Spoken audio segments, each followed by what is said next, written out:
What's going on, everybody? Welcome to the Awesemo.com NFL Deeper Dive presented by No House Advantage. It's a 3-hour marathon, baby, taking it all the way up to 1 p.m. Eastern Time with the Deeper Dive, then the injury report. Then you've got Live Before Lock. No reason to go anywhere over the next 3 hours. We got you covered on absolutely everything you need to know. As we head into Week 5, I'm Dave Loughran. With me, as they are every Sunday morning, the man, the jack of all trades, Ben Rasa on Twitter at JazzRazDFS. And of course, the number one ranked DFS player in the world. You know him as Awesemo. Alex Baker, hit him up at Awesemo DFS. Of course, you can follow me at Laffy_D. Boys, here we are, Week 5. It's been a bit of a mess. We've got one game already moved to next Sunday. That is the Broncos-Patriots.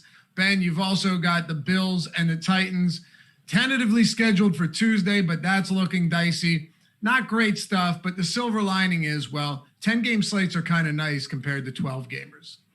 Oh, that's more than silver lining. It's much easier to break down. And I think for the most part, I feel pretty comfortable saying what we have today is gonna hold. I would be pretty stunned if there's a game that we're going to talk about that ultimately doesn't play or anything. So going to be some moving parts later in the week. I think we're good to go for a 10-game NFL Sunday, though. Yes, sir. Let's make it happen. Alex, glad to have you with us, man. What do you say we kick this off? 10 games to break down here on a wonderful Sunday morning. I got great weather around my way. Yeah, man. Pretty good slate we got brewing here. And the Falcons couldn't make it any harder on us today because the key player of the whole slate may be Olamide Zacchaeus, and Julio is questionable game time decision. So it's like I can't feel really confident about any lineups we're building right now because I feel like that's such a key decision. But there's so many good games to talk about that it's going to be exciting, kind of planning our moves. And we're happy to have everyone with us as always. Hit that thumbs up if you're just jumping in here. It helps us out. It's the easiest way to support us, and we love you dearly for it. Subscribe, hit the notification bell as well so you always know when new content's dropping next. As I've said, if you don't like it, we'll gladly refund your misery. Just, hit unsubscribe and the nightmare is over. But I think you'll like it here. Arizona, New York Jets. Let's jump right into it, Alex. The Cardinals on a bit of a skid here, 2-game losing streak coming into what should be a relatively easy win against the Sam Darnold-less New York Jets. You've got Joe Flacco at the helm. Rashad Perriman also doubtful. And a pretty big one that hasn't been talked about a ton. Mekhi Becton unlikely to play as well, which means Joe Flacco, as we should be expecting, could have a very difficult time hanging in the pocket. They're getting 7 points at home, 47.5 point total. We'll start with Arizona. I know you're champing at the bit to get to this New York Jets team, but let's start with the Cardinals. Kenyon Drake, Kyler Murray, DeAndre Hopkins. They have a lot of quality weapons here, but outside of Hopkins and at times Murray, this has been a pretty disappointing DFS team this season. Oh, yeah. I mean, Kenyon Drake has been just like crushing people as far as winning. So I think the Cardinals are pretty interesting. I mean, they're huge favorites versus the Jets, who are starting Joe Flacco, who, I mean, they are clearly one of the weakest offenses in football. So you gotta like the Cardinals to have the ball a lot. I kind of like DeAndre Hopkins as maybe a under the radar spend up option. There's so many good running backs on today's slate that paying top dollar for a wide receiver might not be the most appealing option, but he has the capacity to just absolutely break a slate. That's definitely going to be something I'm going to try to capture in some of my lineups. And then Kenyon Drake, I think, is the typical like volume is there, but production is not. And the Jets' run defense is pretty tough. Still, though, I think the volume's good enough that he could easily have a 2-touchdown game and win you a slate. Ben, talk to me. Running back situation. Kenyon Drake let a lot of us down over the last couple of weeks. He's been pretty popular. Now, as you come into Week 5, Drake getting very, very limited ownership based on what we've seen in the past. And look, quite frankly, you could talk about him being at a discount. I said this about David Johnson yesterday, but their price points reflect their production, and they just simply haven't been that good. But as everyone tried to hammer me on Twitter the other day when I said, all right, you got Daniel Jones, you got David Johnson, Kenyon Drake.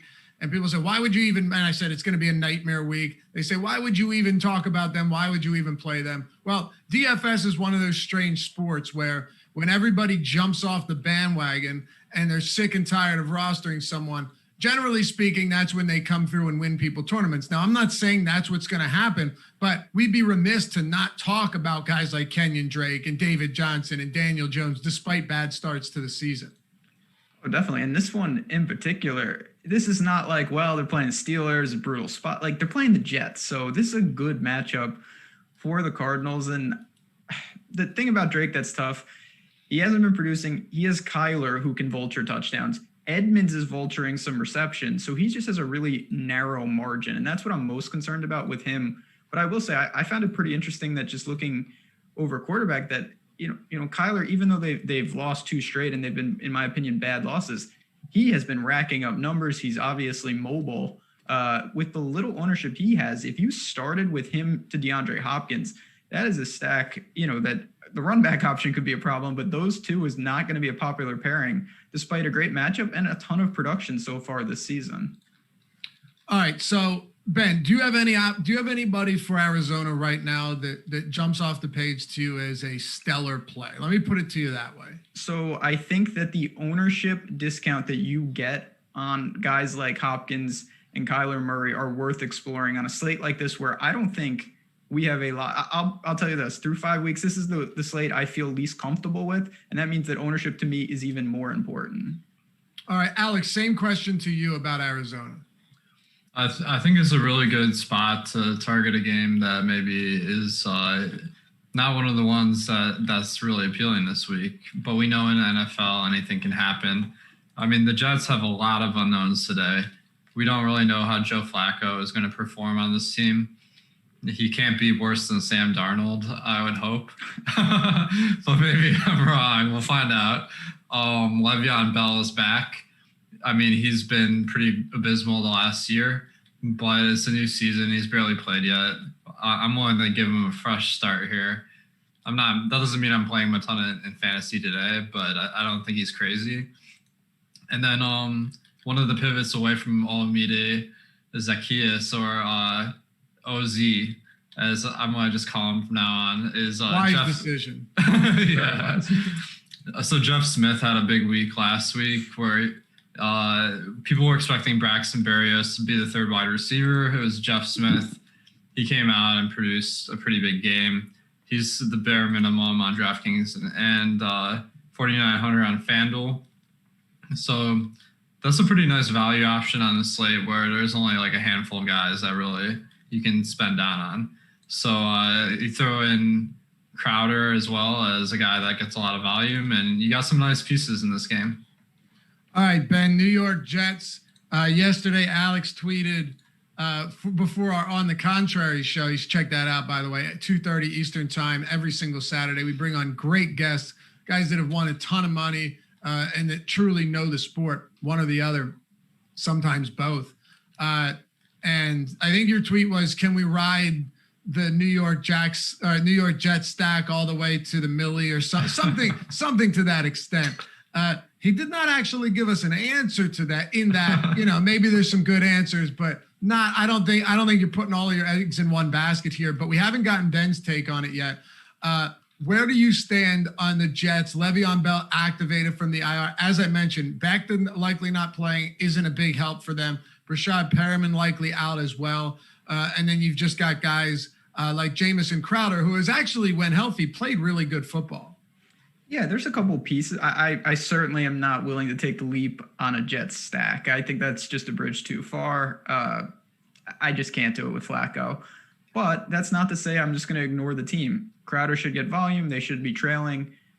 Jeff Smith, who I truly didn't know existed until last week. He is the flat min. Target should be there, especially Perriman. I think it's pretty safe to say he's not playing at this point. He's doubtful, basically ruled out. So you have two options, and one of them frees up a ton of salary. I mean, if he's going to see those type of targets at the min, that's going to be the piece to unlock.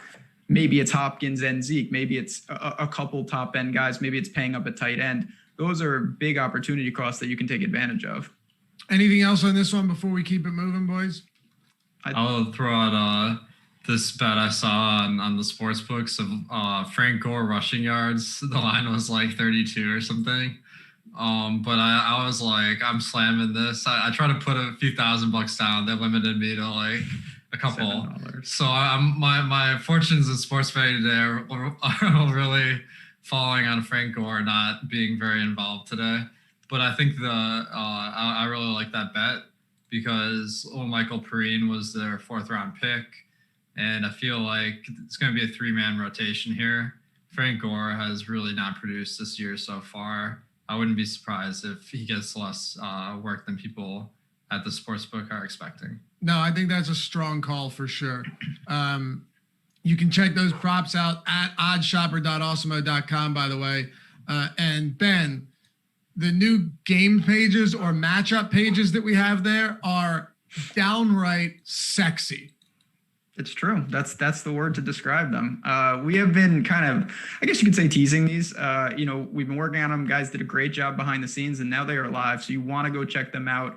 It really is a spot where you can find all sorts of information that can give you the puzzle pieces to try to bet these slates. We have things from the sports books about where the money is going, where the bets are going, the injury reports, obviously the totals and the spreads and whatnot. So it's really a one-stop shop. We love the shopping the lines was the concept behind this, but these game pages have really changed what you can do there. And you go there and you can get some insight into what the public is thinking, where the money is going. And that is one of the key things to sports betting, Lofty. We were talking before the show how important that really is. For sure. And it's all in one spot. It's all one easily navigatable page. And another, even has like the standings, which seem meaningless. Wait till you get towards the end of the season. And you start actually mattering. Of course, you could look the standings up anywhere, but why not just grab them all in one spot? Literally everything you need on this page. It's so beautiful, and we've got it for every game. So if you were to go to oddshopper.awesemo.com, just click on NFL. You'll see all the games. Hover over each game, each matchup, and click See Matchups. Boom, right there. Everything you need. It's beautiful. It gets me a little bit excited. You know what I mean? All right, Carolina, Atlanta. Let's move this one forward, Alex. We've got, and then Jordan threw it up on the page, Jordan Klein, so you can see all of that great stuff. Carolina and Atlanta. You had mentioned at the top of the show that Julio Jones is a legitimate game time decision. He's going to warm up. I fear that even if he's active, he's going to be used in a decoy type fashion. We've seen it happen before. I remember Roddy White ruining my life with that several times in a season on this same Atlanta team. Of course, different coaching, but the Atlanta Falcons still laying 2.5 points at home, 54-point total, and some really, really popular players in this game, Alex. I think that's where we need to start. If you're looking at our ownership projections at awesemo.com right now, you've got Mike Davis, Robbie Anderson, Zacchaeus, DJ Moore, Calvin Ridley, Todd Gurley, all of them north of 13% ownership. That's a lot. Yeah, I think this game's really appealing because you got two really fast-paced teams. Carolina's defense is particularly bad, and Atlanta's isn't that great either. So there's a lot of potential in this game. And now this Julio situation, I agree with you that if he's active, he's not going to be a great play, because there's no guarantee he plays the full workload, having not practiced this week. But I think that if Julio plays, the path to playing time for OZ is a lot harder, because Russell Gage and Calvin Ridley are pretty much every down players. And if Julio plays half the snaps, that means Zacchaeus is going to be playing like half the snaps. And it's really hard to justify playing someone that's playing that little. So, that's why I'm really looking forward to these inactives an hour and a half before lock to really decide how I'm going to play this. So the way I did it in the projections on the site is I just have Julio out right now, because I just felt like it would be a lot easier to delete Zacchaeus lineups compared to just starting from scratch 90 minutes before lock. So that's my strategy. Is I'm going to play as if Zacchaeus is a good play. And then if Julio's in, I'm just going to cross him off. A little forensic investigating from Matt Kirby in our super chat. He says, If you pause and zoom in, you can see Awesemo's lineups in the reflection of his glasses. You can definitely see something. Matt, Ben, what are your thoughts on Atlanta right now? It's such a strange situation, and I would assume this is one of the reasons why you said that Week 5 is a toss-up in a number of different ways. Yeah, this is just it's such an odd. First of all, I echo everything that Alex said about Zacchaeus. We have to wait and see about Julio. The craziest thing, though, and listen, it's one game. Julio was injured in the last game, and Calvin Ridley got 0. That seems straight impossible. I would have told you he would have had 20 targets, and he really wasn't involved. If that wasn't as absurd as it is, Russell Gage wasn't that involved either. So it was just so shocking to see them trailing throughout against Green Bay and not having their 2 top-end pass catchers remaining Crazy. Heavily involved. That's not to say that Calvin Ridley isn't going to be involved today. Carolina's secondary, I think, is attackable. They have no choice. There's just limited options there. So I'm going to go to them. I like this game. It's a good game with good, viable plays on both sides. You've got Gurley and Hayden Hurst also in the mix for this Atlanta offense at reasonable price tags. So I certainly am going to be overexposed on this game. I think the field will be pretty there too, though. A lot of options. The dude says, my least favorite saying in DFS is run it back. Cringeworthy. Give us an alternative. Don't just tell us it's cringeworthy. Give us an alternative. What would you prefer to hear say other than run it back? What are you doing with Carolina, Ben? Mike Davis, Robbie Anderson. You're talking massive ownership on these guys. Obviously, you're looking to run it back with someone on each side of this game. And I think Davis, Anderson, both getting 20+%. DJ Moore's up there as well. These guys are all going to be wildly popular. But in a really appealing spot against an Atlanta team that's been decimated by injuries, and even without that was really struggling to keep teams from running and passing all over them. Bad secondary that has just been damaged by injuries. It's non-existent. So you are going to have options. The tricky part about Carolina, again, it's kind of the same situation to me. If you would have told me McCaffrey got hurt, I would have said DJ Moore would be 8,000 because he's getting 20 targets a game. That hasn't been the case. Robbie Anderson is certainly heavily involved. He had another 11 targets, and Mike Davis is a legitimate dual threat running back right now. Like he is catching a boatload of balls, 16 carries in the last game. They did win the last 2, so I think the carries may go down if they lose here. But it's hard not to like these guys. The bigger question I'm having is if we really like Mike Davis and you can make a case for Moore and Robbie Anderson, how much Bridgewater are we going to get to? Because, the tipping point becomes if you're going to target all these skill position players and they're going to get there. Obviously, Teddy should have a good game. So I didn't plan to use him, but I'm having to adjust that because I like this game so much. So I do want to ask a question about the whole game stacking approach here, Alex. And I think we touched on it a little bit yesterday in terms of, who are you willing to run? Who are you willing to run? Now this guy's got me all self-conscious. Who are you willing to run it back with from a Atlanta side in the event that Julio doesn't play? Like, are you willing to say, go with a Carolina stack and then have Zacchaeus on the other side of that, knowing that as far as the projection goes, he's just not going to be projected for that much, even if Julio Jones, or maybe he will be, just not a ton. Like, are you willing to get him in there as your single run back option? Or is it going to be Ridley? Are you considering someone like Hurst or even Todd Gurley? Yeah, I mean, I think that Calvin Ridley and Russell Gage should probably be my favorite options. I know that last week they didn't really produce.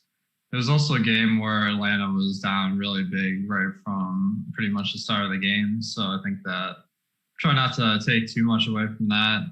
Calvin Ridley's playing time is down a little bit. He also is dealing with the injury too, but he's like the number 1 wide receiver I was reading so far this year, despite getting a 0. So, I mean, that potential is huge. And he's the obvious option. Doesn't feel great given that he had such a down week last week, but it's football. It's going to happen. It is. Ben, same question to you. Are you willing in game stacks to throw in a lower projected player as your single option on the opposing team? Not typically, to be honest. The only way I would do that, it would be more of a salary issue than wanting to do that, just because I think that he can open up some areas, but Atlanta, I would be stunned if Zacchaeus leads. Like, if you take all their fantasy points, he may lead in points per dollar, but I don't think he'll lead in raw points. Either Ridley or Gurley, one of these guys, even if they lose, should be heavily involved. On a run back situation, I'm more prone to try to take raw points rather than points per dollar, pending the salary allows me to. For sure. Anything else on this one? It's a very, very popular game. Want to make sure we hit on everything. Alex, Ben, anything we haven't gotten to yet from Carolina or Atlanta that deserves some attention? Well, I think DJ Moore is really interesting because he's been the kind of analytics volume play, and he's really been disappointing people. So I wouldn't be surprised if his ownership is even lower than we have projected. And Robbie Anderson is more popular than people might think because Robbie Anderson has been just destroying. But I really don't see a huge gap between these guys. In fact, I have Robbie Anderson a little bit less than DJ Moore as far as volume, just because he doesn't have nearly the track record where DJ Moore has consistent numbers from last year and this year. So I'll go back to the well here, DJ Moore. Look, I get it. I like it. I like both of these guys. Last week, I was much heavier on Robbie Anderson just because he was getting like a third of DJ Moore's ownership. So if that's going to flip, knowing that they're still getting the same target share, they're still really getting the same overall opportunities. Robbie Anderson's just done more with his, and he does lead the team in red zone targets. But nevertheless, I stand with you there. DJ Moore, if he's going to be coming in with less than Robbie Anderson, it just seems like a pretty good spot to make that happen, albeit a minimal or somewhat negligible decrease in ownership, but he's still going to be less owned. And I wouldn't be surprised if he comes in even a little bit lower than that 17% that we're seeing. Rams and Washington, Ben. We've got the LA Rams actually opened at 9.5. This game has moved. We've seen a little bit of movement on this one for whatever reason. You know, the Antonio Gibson show is in town. It appears that this guy is clearly taking over the large majority of backfield duties. There's going to be some options from this game that probably go vastly overlooked, and that's what we're here to talk about. So you tell me, are you seeing anything from the Rams or the Washington side that stand out to you, knowing that this almost entire game is getting very minimal ownership, including the run game for LA after last week's timeshare that let a lot of people down who were on Henderson? It's really tough with the Rams because they have a lot of ways that they can get it done. Henderson comes off that big game against Buffalo, was non-existent in a lot of factors last week. Woods and Kupp every week seems like a coin toss. It's very difficult. And then Higbee is just there to just siphon production. So I don't mind pieces here. The Rams do have a pretty condensed, even though they have some multiple options at positions, they are kind of a condensed team in terms of who produces. And then on the other side, it's the Kyle Allen experiment again. I was a little stunned to see that happen. I'm not really looking to attack that. I think Gibson will be involved. He was involved against Baltimore. They should be trailing again. Not a great game. Again, not one I'm just completely throwing off the schedule, but outside of those Rams receivers and Gibson, I don't think I have much to offer. Yeah, and that's why I generally asked you the question as the game as a whole instead of, kind of going heavy on both sides. I do like Gibson, Alex, just as I talked about this yesterday with Steve Buzzard on the Contrary, and the fact that, Antonio Gibson's price is so close to guys like David Johnson and a few of these other relatively high-owned 5K running backs, that to me means that he merits a little bit more attention than he normally would, just given his overall involvement in the offense, especially last week. So Gibson would be someone that I'm definitely interested in. Aside from that, though, there's not a ton here. And one of the things is, as I hand this over to you, the passing volume has just been so much lower. I mean, Goff attempted over 600 passes last year. He's nowhere close to on pace for that. And you're really seeing guys like Cooper Kupp and Higbee, and to some extent Robert Woods, struggle as a result from this decreased pass volume. Yeah, I mean, the Rams have been one of the most run-heavy teams so far this year. They've been really good when they do pass. So I think there is some untapped potential there for a sack. Just hoping that Washington produces more than expected, and then the Rams have to pass more than expected to counter. Now, the running backs from the Rams are very hard to target because Cam Akers is back this week, and that muddies up the rotation even more, where I don't think any of them are going to have enough workload to really play in fantasy. So I think there's some good contrarian options, like the stack with either Cup or Woods stands out. And then on the other side, I mean, we know our options from the Washington football team, Terry McLaurin and Antonio Gibson. Not really high percentage plays this week, but they're good contrarian ones. All right. So if we round this game out, Alex, in relation to the rest of the slate, is this one of your least favorite, least appealing games? Well, I think it's one of the least sexy games, but I think that there's a lot of potential in this one, and maybe it goes a little bit under the radar. So I think having a piece of this game can be really smart.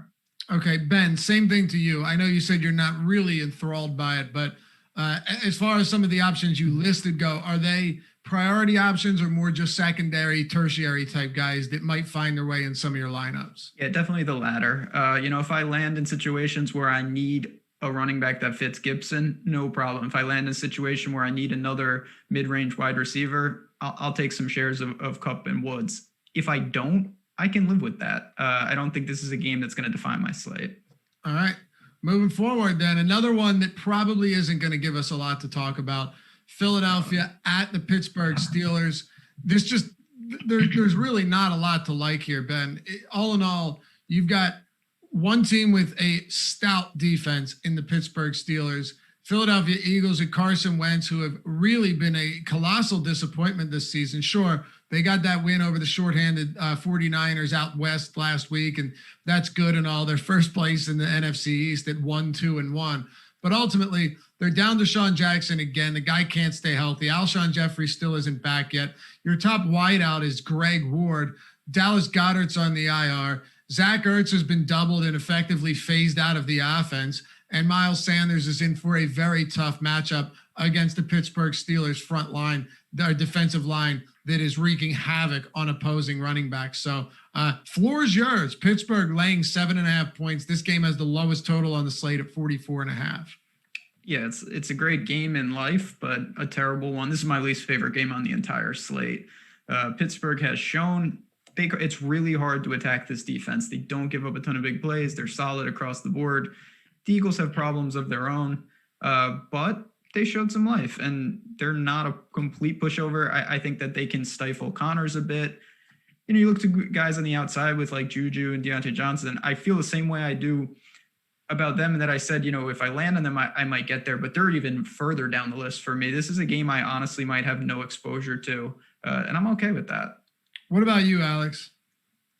I think Pittsburgh has been a little bit of a disappointment so far. They just haven't been very efficient passing the ball. But Deontay Johnson has been kind of a bright spot, just getting targeted a lot. I think he left the last game due to injury. So maybe if you just look at his average stats, that might underrepresent how he's faring. But I think that it's just hard to project a lot of volume for Ben, and he's not been that great this year so far. So not really guys I'm really excited about. Miles Sanders on the other side, he's been getting a big workload. The matchup's pretty terrible. So it's just like, are you willing to take a chance that maybe he can have an upside game? And I think he's probably one of the weaker options among the running backs this week when you compare him to guys like Zeke, David Johnson, Mike Davis. So I think Miles Sanders will be the last on a lot of people's lists, but he has the same upside, kind of being the workhorse back. I'll throw one more in here. I do think the price is a little bit elevated on him, but Juju Smith-Schuster to me is very appealing. You're going to see Deontay Johnson, who is healthy enough to play, going up against shadow coverage from Darius Slay. Now, That doesn't necessarily mean they won't try to find ways to scheme to get him the ball. I think they will. But Juju's going to see a lot of Roby Coleman in the slot, and that's going to open things up in a big way. I could see this being a big game from Juju. Of course, it's a matter of whether or not you're willing to pay for him at 6,700. Sure, he's up there. But if there's one player on this team that I think could have a huge game that goes vastly overlooked at around 3% ownership, Juju would be that guy. So all in all, if I'm targeting this one, it's Juju. And I do think Ebron, Ben, I think Ebron should warrant some consideration. The Eagles, again, in the middle of the field and against tight ends this season, it's a small sample size, of course, have seen some struggles. Ebron's seen his targets increase in 2 consecutive games after being targeted only twice in week 1. Rounded out that week 3 Houston win with 7 targets and a score. He is a big body to be used in the red zone. So for me, it's Juju and or Ebron. Aside from that, I'm pretty much off of this. Yeah, and keep in mind, the one thing I'll say is Pittsburgh was forced to have their pseudo bye. So we've only seen them 3 times. So, I think their story is less told than some of these other teams. And maybe someone like Ebron, when we zoom out after 16 weeks, we're going to see, okay, wow, he is a viable target in spots like this. Right now, I don't really see it. But again, it's not to say you can't go to this, but it's hard pressed to tell me that this is the game that shoots out. Ralph Shields goes, have listened to Laffy literally hundreds of times, but always on car stereo. First time seeing what he looks like. Not disappointed. Oh, man.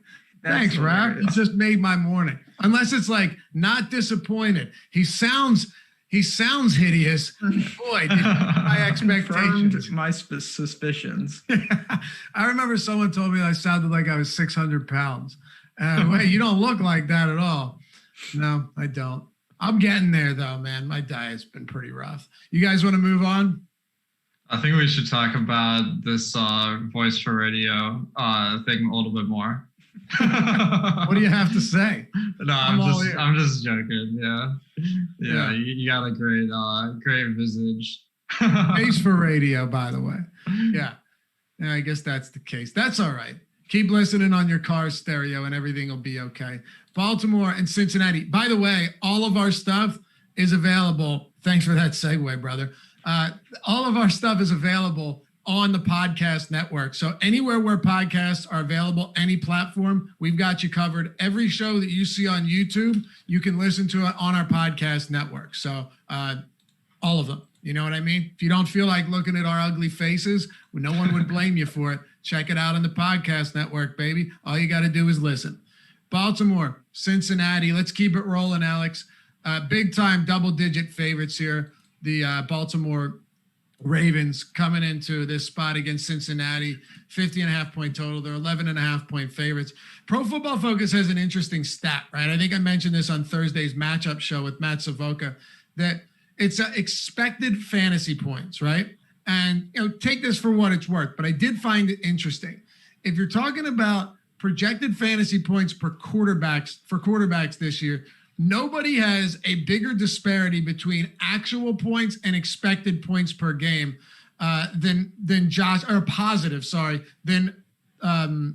Joe Burrow. So Joe Burrow is minus 6.1, meaning he's averaging 20 fantasy points per game, and his expected fantasy points per game are 26.1. I'm not saying this is necessarily the game to load up on Joe Burrow, but Pro Football Focus, at least in this expected fantasy points, suggests that he should be better than he's been to start the season, along with A.J. Green. But, that ship has sailed. Nevertheless, big dogs on the road. They're probably going to have to throw the ball again a lot this week, Alex. And amazingly, we saw Dwayne Haskins chuck it a ton of times for 314 yards in week 4. Kind of a weird spot against Baltimore. And I lost that bet on Dwayne Haskins under. I lost mine too. I had under 20 pass completions. And what did you have, under 200 something yards? Yeah, but that was surprising. Every single week I smashed the under on quarterbacks against Baltimore because for some reason, like, the model that these sports betting companies have doesn't account for the fact that, like, Baltimore is so effective on the ground that they just dominate the number of plays in the game. and there's just less volume for the opposing team. And that kind of makes me not really love anyone on the Bengals. But as part of a game stack where you're projecting maybe Cincinnati to be better than expected, then I think you can make it work with maybe a Lamar stack, because he has that upside. And because Mahomes and Dak are the more popular quarterbacks this week, Lamar could easily be an easier path to victory. Ben, how about you? Baltimore, Cincinnati, big 11.5 point spread here. Yeah, big spread here, but I did this last week and it worked until Dak broke the slate. I think when Lamar or Mahomes, and this week it's Lamar, is teetering sub 5% ownership, I'm going to get over just because they have that upside. They have the slate breaking ability. It's tough to pair. I said this last week. It's Andrews. Hollywood Brown got caught on the 1-inch line, should have fell in the end zone, and then Ingram scores, obviously. But you can go right back there against Cincinnati. You have some run back options with them. Mixon finally exploded last week, which was great to see. I like listen, Lamar is Lamar. You need him to get going, but he is one of the only quarterbacks that legitimately can get the 100-yard bonus. And if you do that, it's big time ceiling upside. All right. Question, any love for Tyler Boyd? I mean, you have got this, and I'm glad you did. I respect Marlon Humphreys so much So do I. he is one of the few corners that I seriously take into consideration when I'm building lineups. And I would assume, just given AJ Green, that Tyler Boyd will see the shadow coverage over Green. That's somewhat of a guess, but I think it's a pretty safe one to assume. Yeah. I was amazed that McLaurin caught 10 of 14 passes last week, but I don't know how much Humphrey he saw. What I do know is that when Marlon Humphrey has been matched up against Tyler Boyd, it hasn't gone particularly well for him. I don't know. We'll see. But I don't expect it to be shadow coverage. I still do agree that this could be a really difficult spot. Joe Mixon's expected to play, likely staying away from that. Alex, anything else on either side, making sure we hit on everything here? This game does have a 50-plus point total. So is there a sneaky aspect to it? Did people say, all right, well, I don't really want to go here. Baltimore's got a monster total, but Cincinnati's kind of down there at that sub 20 point mark, but maybe they'll have to throw a lot. And we know that Joe Burrow with Zach Taylor's offense has been throwing 50 plus times in these type of spots. I just want to make sure we unearth everything here in case we're missing something. I don't think it's a great game to target. I mean, Mixon, we saw last week that he can really get the volume necessary to win a slate. But this matchup really couldn't be much harder for a running back that gets most of their production for rushing, just because they're such big dogs. And I'm kind of thinking that maybe Mixon's performance last week will get him more ownership this week. So I don't really see a ton of value in the Bengals side. All right. Ben, anything else rounding this one out on either side? No, I mean, listen, they're a double-digit favorite. But if the Bengals can hang in, I could see Lamar, getting there. And Hollywood Brown is someone that he's been close. I like to buy low on him because he's got explosive upside. So it's a team that I'm comfortable taking. They are a big favorite at home, should have opportunities for big plays. All right. Steven says the only thing that matters is hitting the thumbs up for Laffy. He doesn't want to leave any on the table for Josh. You're damn right. I don't want that man having anything but table scraps once he comes on at noon. So let's make that happen. Hammer that thumbs up. If you're in here, you appreciate the content, you want to support us, we appreciate you. Jacksonville, Houston, Deshaun Watson, Ben. It's an 0-4 start for the Houston Texans. It's been ugly. Bill O'Brien's gone, but not before he ripped through the entire city of Houston and left just a path of destruction in his wake. There are going to be a lot of pieces to pick up after this one. And they've got no first, second round picks for a while. It's bad. Okay. But they're still favorites here. 5.5 points. This game still has a pretty high total. I was kind of conflicted on this because they just haven't played well at all. And I mentioned, I think on Monday or Tuesday with Kyle Dvorak and Matt Gajewski, when we were taking a first look at this, that I read a Pro Football Focus article that essentially said, you have Deshaun Watson when the play breaks down has nobody to throw to, right? Or it might have been with you and Ben, or you and Sal, as a matter of fact. He has nobody to throw to when the play breaks down. DeAndre Hopkins gave you that outlet, made it so much easier to throw the football when a play broke down because he can do anything no matter when at any point in time on the field. Will Fuller's still a great speed guy. Brandon Cook, sure, can get downfield vertically, but they don't really have that ability anymore, and it's really crippled them, and you've seen a lot of that. So this game opened at, I think, 6.5. In some spots I saw 7, pushed through 7, which says a little bit, and now you're looking at it 5.5, even moved to 5 at one point, Ben. So your thoughts just on the movement here, on the Texans still laying 5.5 points, opening at 7, despite being 0-4. Yeah, I'm a little worried that the spread is moving against me. I bet this game. I like Houston. Not that I'm a huge Romeo Crennel guy, but they needed a change. Clearly, it wasn't working. What did you hit it at? I got it at 6. 6. Okay. And I thought that I thought this could go the other way and that it could teeter on 7.5. Not the case. So we will see that. But I do like the spot. And honestly, Deshaun Watson, I think that I don't want to blame everything on Dak. I really don't. But I feel like a lot of these quarterbacks are getting lost because it's like, oh, they haven't been great. He was fine last week. He had 300 yards and 2 touchdowns, returned a solid game. It just wasn't a slate-breaking game because of Dak. So in a home matchup against Jacksonville as a favorite, I know he doesn't have the best weapons. Losing a guy like Hopkins is going to hurt, but he still has viable guys. David Johnson is a polarizing topic right now. I feel comfortable sticking with Watson. I mean, eventually his team is going to win. I keep saying they're going to turn it on. So obviously has to start today. They should win this game, and Watson should be heavily involved in everything they do. All right. Alex, we'll push this one over to you. Deshaun Watson, Will Fuller, Brandon Cooks. But first, David Johnson. The infamous David Johnson has made life really tough on people. He's still getting almost 20% ownership on a 10-game slate. What are we doing with him? Well, he's a really great salary saver option that has big upside because he's the number 1 back on Houston, and that just has a lot of value when they're matched up versus Jacksonville, whose defense is really bad. And that being said, Houston has been really bad running the ball this year so far. So hopefully, if you have David Johnson, they can turn that around. But just it's the price and volume that's really making him a good play. But yeah, I mean, it's hard to get real excited about it. Ben, what about you on David Johnson? I'm more prone to go to Watson in the passing attack just because I think if they win, that's going to be how they're scoring, and maybe they won't be throwing late. And if they lose, obviously they're going to be playing catch up.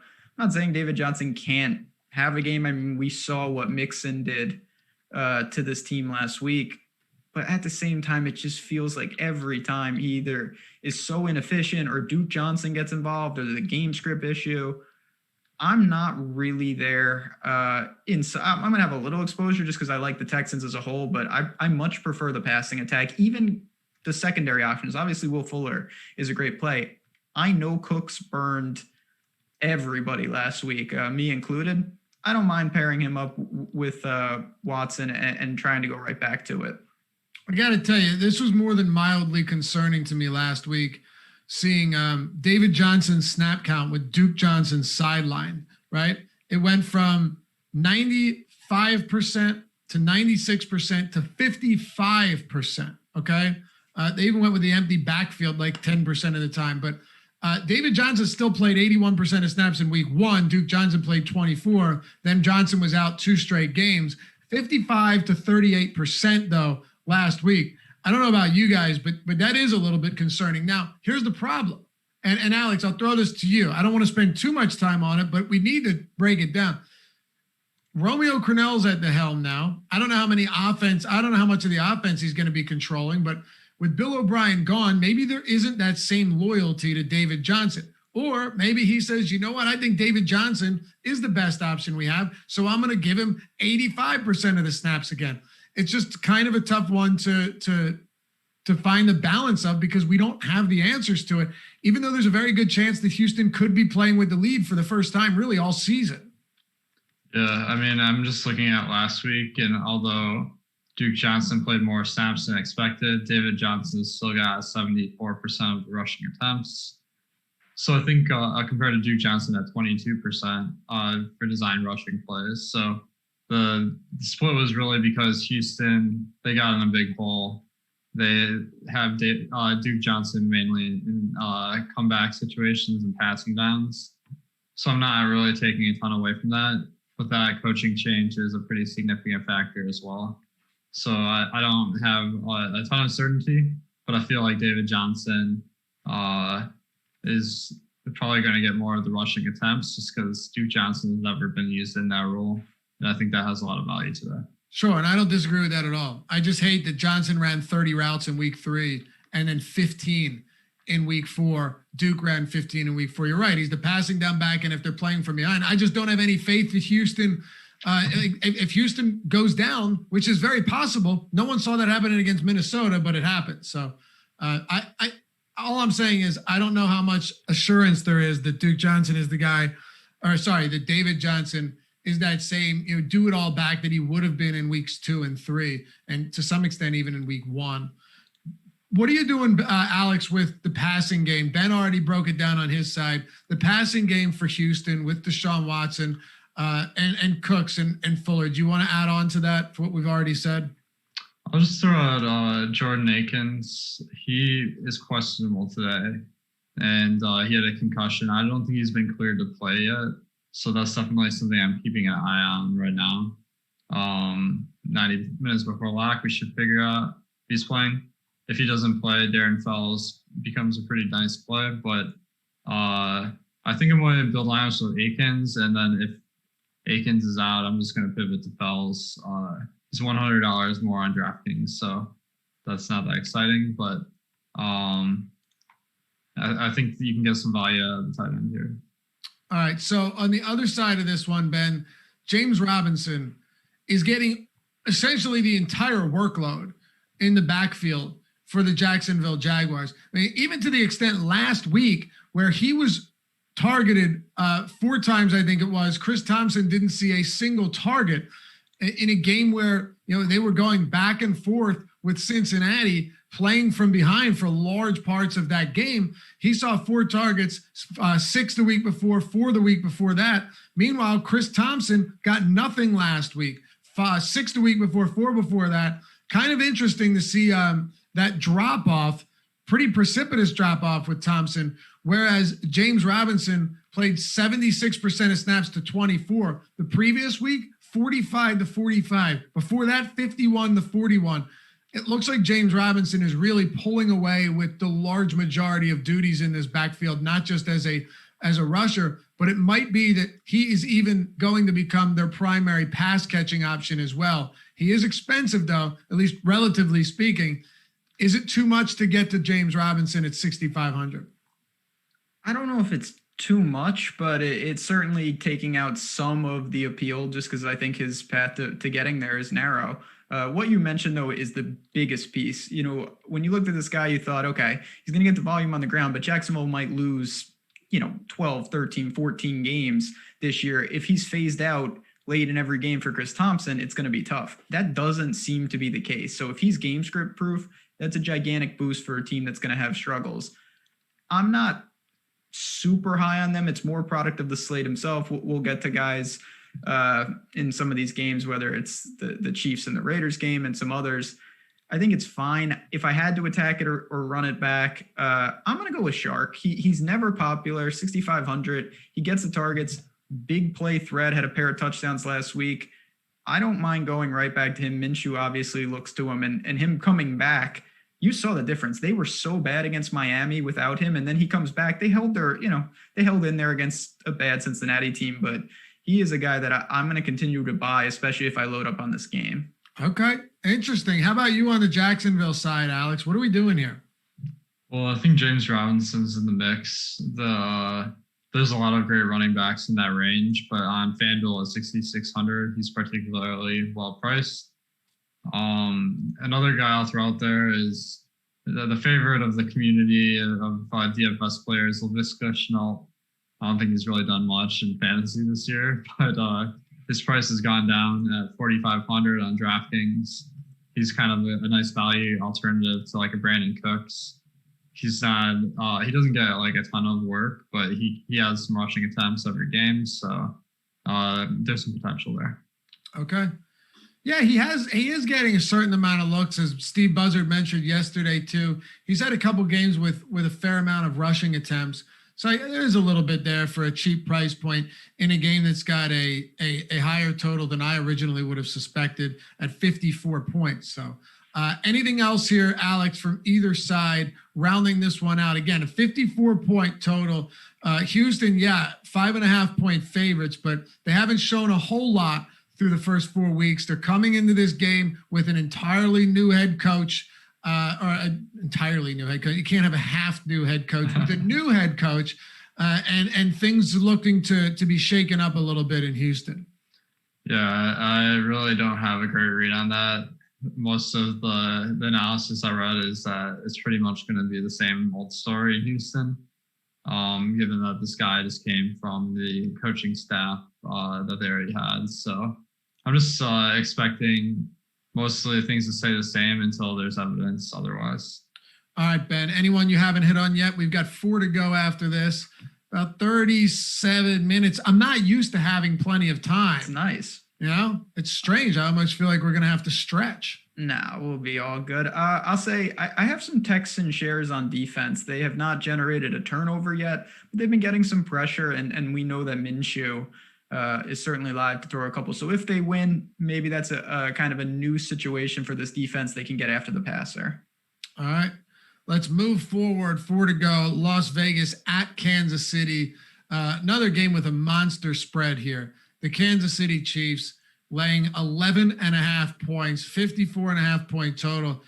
Alex, the only real news as we wait, and we won't get this one until later likely, is that Henry Ruggs is hopeful to play. Not really sure how much of a difference it makes, to be honest with you. Kansas City's pass defense has been spectacular. One weakness has been on the ground. They coughed up 100-plus yards to Damian Harris last week. I do think there are some weaknesses there, so we can get into Josh Jacobs. While I'm not in love with him, there might be some avenues where he has a decent game. But let's just start with Vegas, because there's a little bit less to talk about here. Darren Waller is going to be pretty popular again, and he's sub 6K on DraftKings. He has a monster target share on a team that has been without Edwards, without Henry Ruggs, has been leaning on guys like Hunter Renfrow and Nelson Aguilar. When playing from behind, it's tough to give the ball as much as you want to Josh Jacobs, which has really just resulted in a ton of opportunities funneled through Darren Waller as their clear best target in the passing game.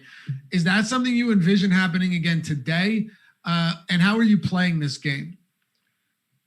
I think Waller is definitely a good option. His target share, like you said, really high, 27% so far. When he's been running a route, has he been targeted? That's like off the charts for a tight end at his price. The only thing is that George Kittle is also looking pretty fantastic this week. So I think both of them are pretty good options if you have money left over.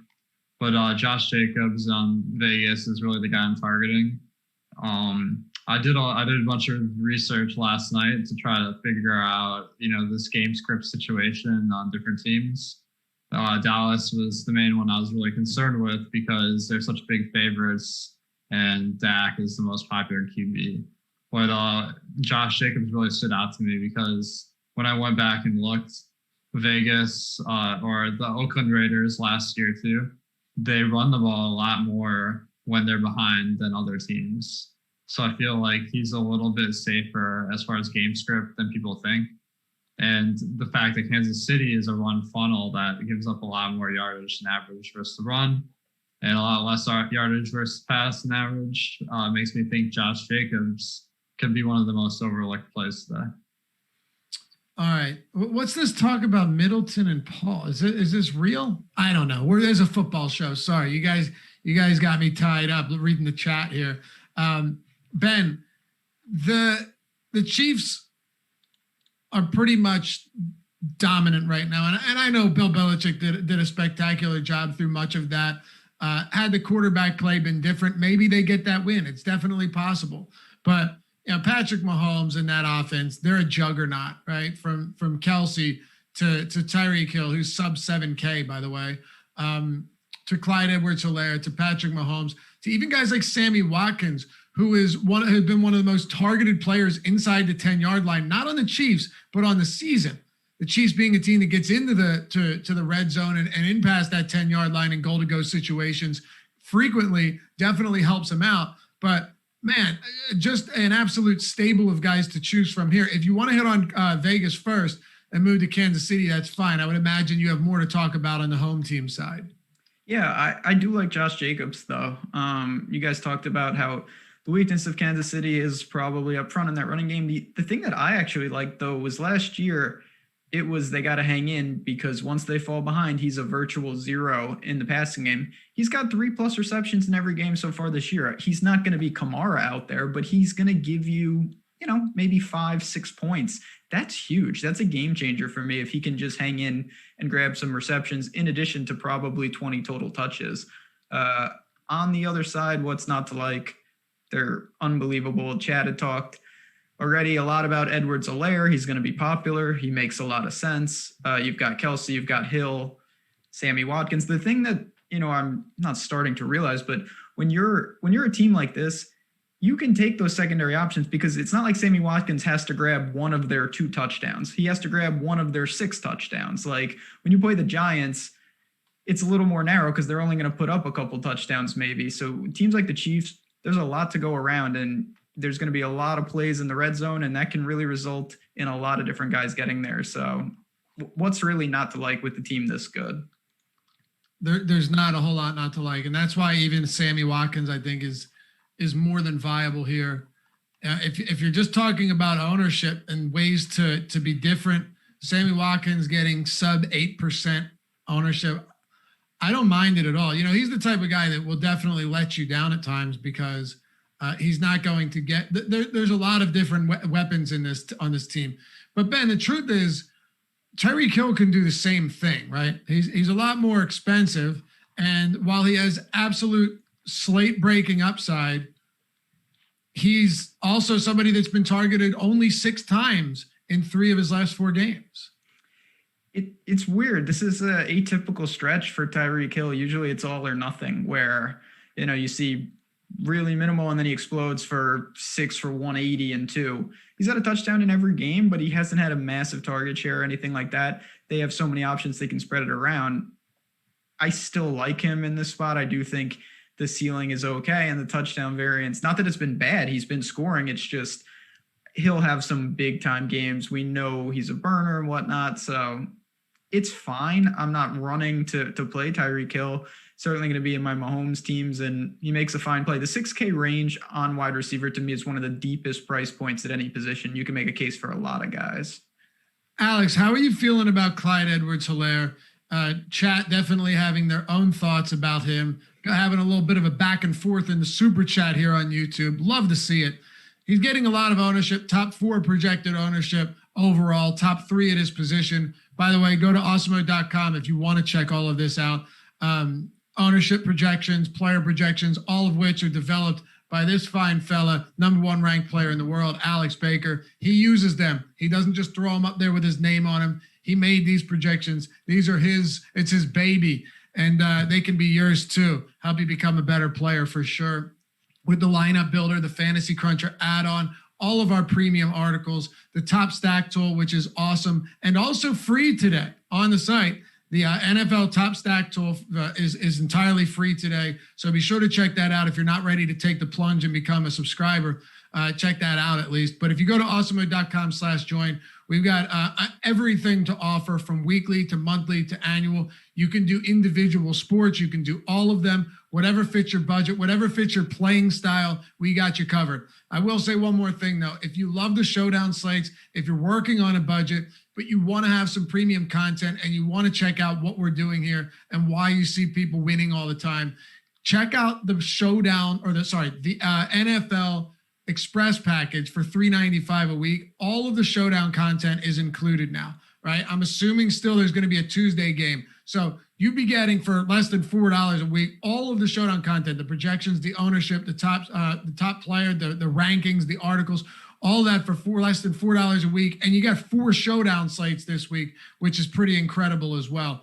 So yeah, less than $4 if that's what you want to do. That's all of that showdown stuff is on top of the content that is already included in the Express Pass. But if you want to get in on golf, on UFC, on NFL, on NBA, on MLB, League of Legends, all of it, right? Check out the Awesemo Plus Platinum where everything is included. You can do weekly, monthly, annual, whatever you want. We've got projections, ownership, stacks, everything you need to become a better player for all of those sports. Go to awesemo.com/join and head over, check out our premium Slack chat if you decide to sign up. Everybody's talking DFS and sports betting and sports around the clock. And if you don't believe that people have had success here, go check out our Hall of Fame page on Twitter. You'll see what I'm talking about. All right, Alex, sorry. That's a roundabout way of asking you how you like Clyde Edwards-Helaire this week. Well, I think Clyde Edwards-Helaire is a pretty good option this week. I mean, Vegas has been pretty bad versus the run. That 32nd ranked defense on the draft screen is probably going to push people towards Clyde Edwards-Helaire a little bit. He's been getting the volume. They did call up DeAndre Washington from the practice squad, so they just really don't have much confidence in any of the backups right now, I think. So I think he's pretty safe. But my favorite way to attack this game is with the Kansas City staff, just because I think Dak Prescott at the high end is going to be by far the most popular quarterback. And then you got Lamar and Patrick Mahomes. I expect that to be split fairly evenly. But what I'm looking at here is Kansas City's run the ball a lot this year, but it's been mostly a product of game script. When it was a neutral game script, they only ran the ball 34% of the time, which was one of the lowest. It is the lowest mark of all the teams this year so far. So I think the volume is potentially there. They got a formidable opponent in Vegas. I think there's a ton of potential here. All right.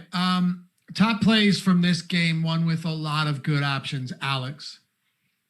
Clyde Edwards-Helaire. I like Josh Jacobs, and then Tyreek Hill and Kelsey. I mean, these guys are all super expensive, but really good plays.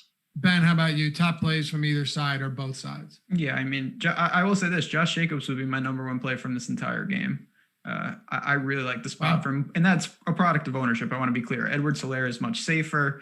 He's in a great spot, but he's going to be very popular. So you're paying up for the big, this is the one thing about this game. If you want to target it, that's great. There's really no way to target it cheaply. You got to pay up.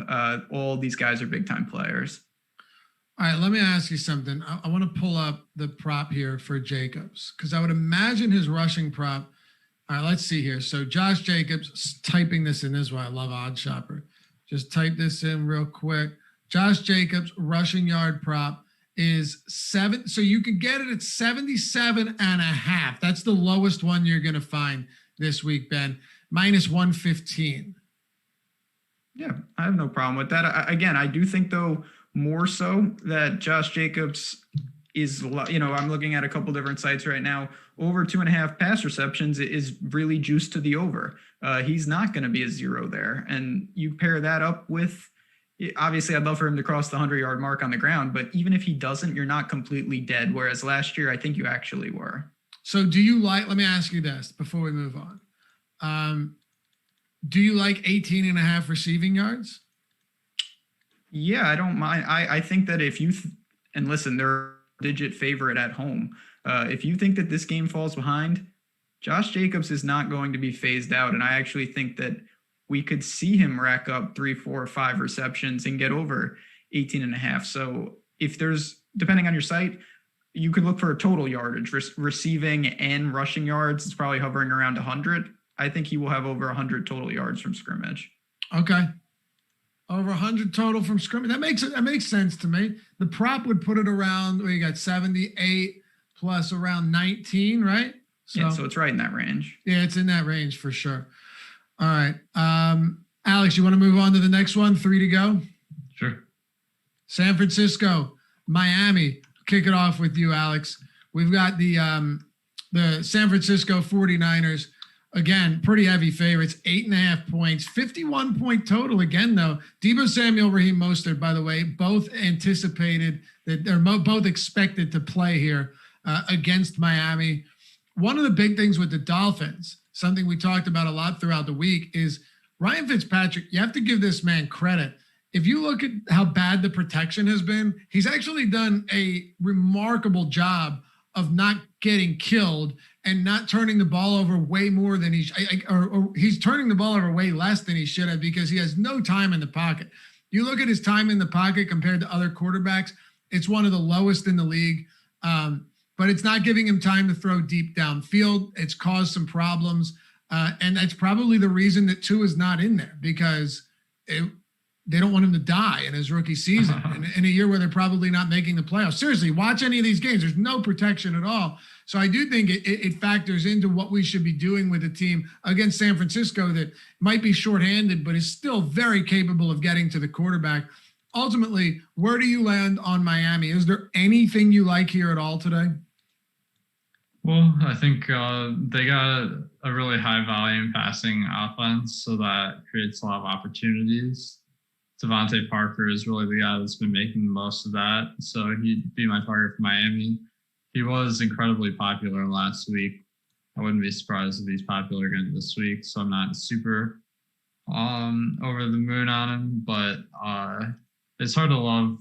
I like Myles Gaskin because they got Jordan Howard vulturing the touchdowns, and he's not even that cheap. And Gajewski just a little bit too expensive. You can pay up just a little bit and get Waller. So not really landing on Miami. What about you, Ben? Anything here? It's not great. I think Parker will be overowned. He's obviously their top option. Gajewski, it's actually a pretty deep tight end position for a 10-game slate. So I'm not super keen to get him. I will say that I was funneled into the low 4K range a couple times, and Preston Williams is a complete wild card. He has done nothing. But if they are forced into heavy passing volume, I could see situations where he has, more towards what he did in New England in game one, which was 7 targets, rather than he's had 5 targets in the last 2 weeks combined. 4,100 as a pure punt, I don't mind that, but this is just a team in a bad matchup. San Francisco should be, that was a bad loss last week to your boys, so I don't really like the spot for the Dolphins. Do you like the spot for the 49ers, knowing that they're getting some reinforcements back on this offense? I like it. That helps them in life, but I think it hurts us because they're a team that, they're very creative. They've got multiple backs. They've got gadget players. We saw, I remember in the playoffs last year, Deebo Samuel was like basically a running back at times. It's very hard to peg production. We saw the talent of Ayuk with that insane hurdle. And then there's George Kittle, who's just an absolute tank. 15 of 15. 15 of 15. You don't see that every day. 6,600, I think, is honestly a little too cheap. It's just when you pay up there, it really alters how you build your lineup. So I'm not breaking any news. I think Kittle would be my favorite of the bunch. It's just not a lot there. Jimmy G back. I don't have a ton of interest in this game. I like Kittle still. Yeah. The return of, Deebo Samuel was active last week, a little bit limited, but he was dealing with an illness too. He thinks he's good to go. That's fine. I don't know how involved he'll be. Ayuk has been, like you said, flashing a definitive amount of talent, and there's no doubt that Shanahan's looking to get these guys involved in different ways out of the backfield as well. So I hear you there, but Kittle is still the guy here. Like there's just no question. Early in the week, Alex, we had him projected for far less ownership. It has come up significantly throughout the week. And now Kittle's coming in around 25%, which really isn't a huge surprise to me, given how talented he is and given really the lack of overall monster playmakers or monster reliable, let's say, consistent type, like possession guys in this offense to move the ball downfield. That is Kittle. Nobody else really has that skill set. Yeah, Kittle's a fantastic option. Like coming off just a crazy week. The price makes it tough to really get there at tight end, as Ben was mentioning. But I think he's definitely someone worth going for.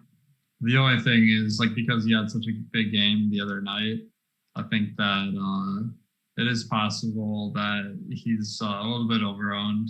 And you got great pivots in Darren Waller and Travis Kelce today. So I think Kittle's someone I'll definitely have. And I like Jimmy G as well as the stack. But the one thing that's kind of bumming me out about the 49ers today is that we can't really project Mostert and Deebo Samuel to be 100%. And that makes it really hard to go to secondary pieces on this team. Yeah, it does. And I think for me, it's Kittle, and then it's kind of ugly outside of that. Someone mentioned in chat, Ben, I remember when Ben won last year with a Miami stack, thought he might have some interest. I'm paraphrasing because I lost it. Did you win with a Miami stack last year? I mean, it wasn't a Miami stack. It was Allen Hurns, though, on Miami that really did. Oh, well, of course. I think Baker was actually the quarterback, but that's neither here nor there. Chat brought up Isaiah Ford. He got a lot of targets. Yes, it's a tough spot for the team as a whole. The team total is not great, and outside of Parker, the production is really, really tenuous. It certainly is. That's the problem with Miami is, Ben, it's such a flat distribution of targets. That's what I'm saying.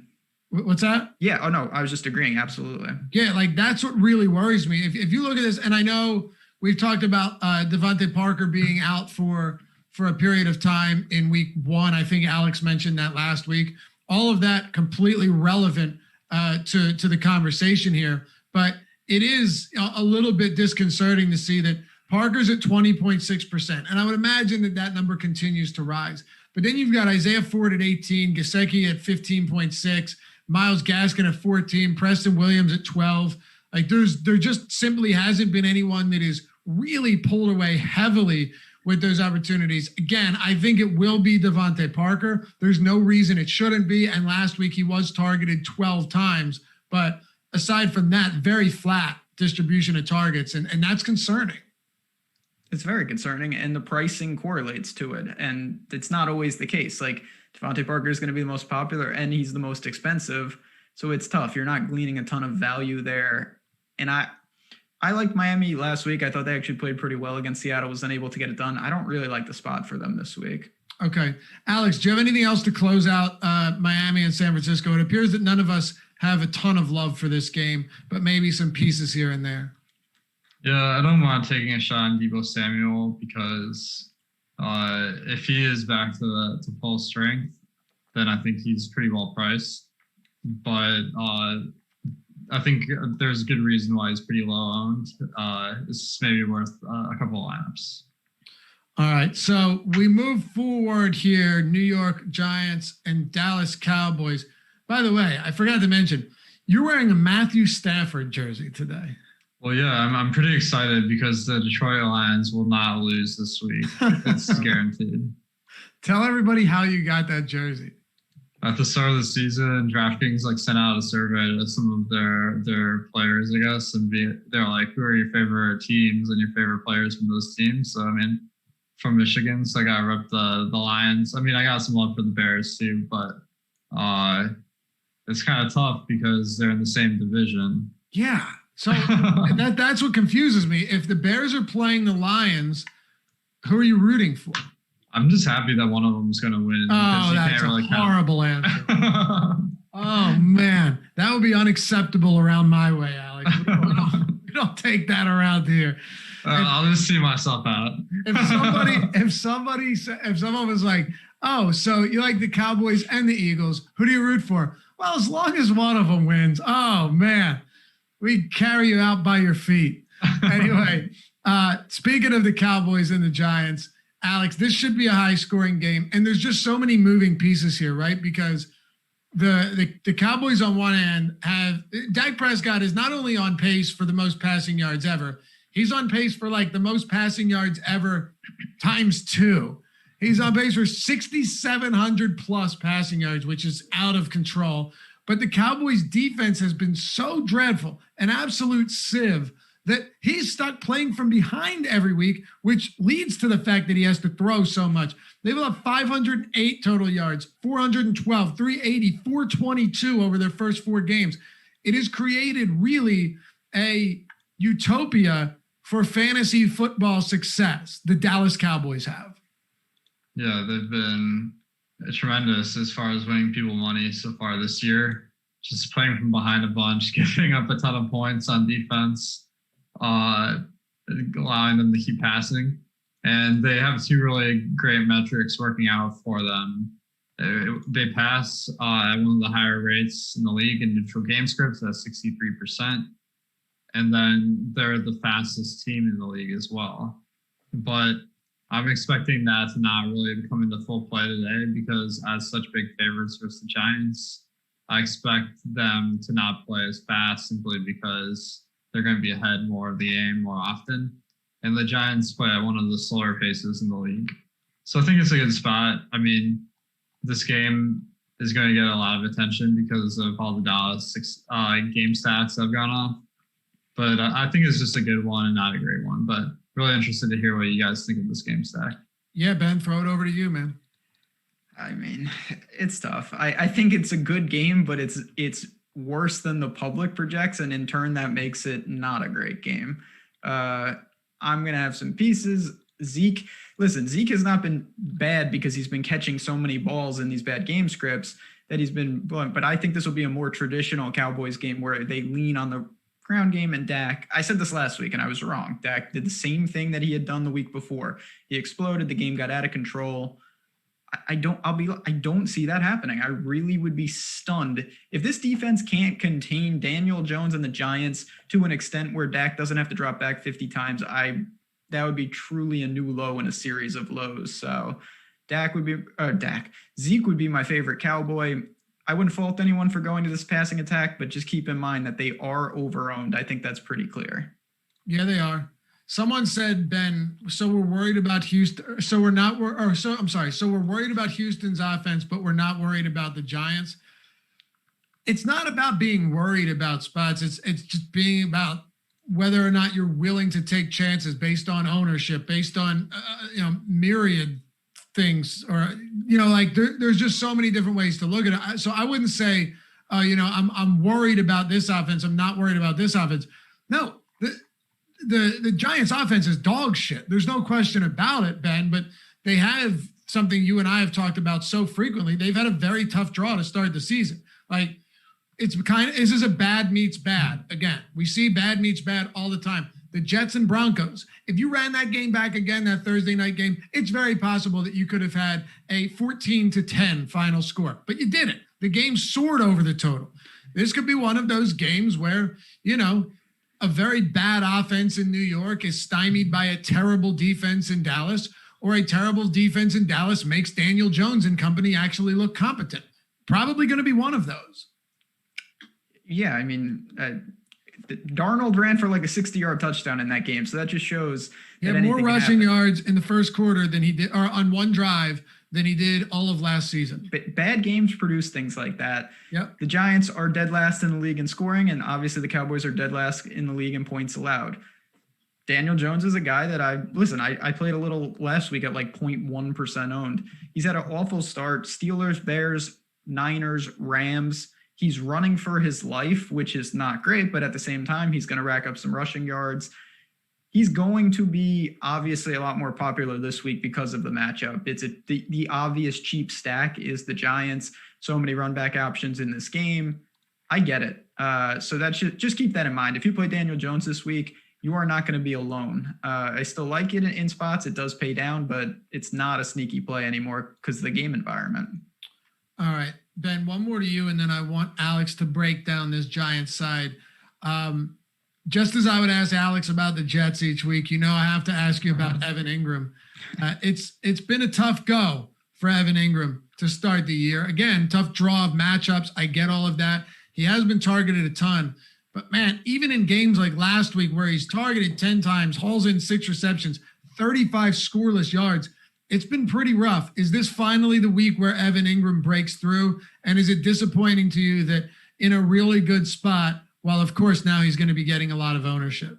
Yeah, that part is extremely tilting because I think one of the keys in DFS is trying to be early. And sometimes when you're early, you take some lumps, but when you get paid off, it's not about being right more than 50% of the time. That's the big misunderstanding. It's about being right relative to the payoff. Like, you only have to be right 1 out of 10 times if your payoff is 20x. So think about it with that. With Ingram, he's in a great spot. The targets have been there. The touchdowns haven't been there because they don't score touchdowns. It's hard to get in the end zone when your team doesn't.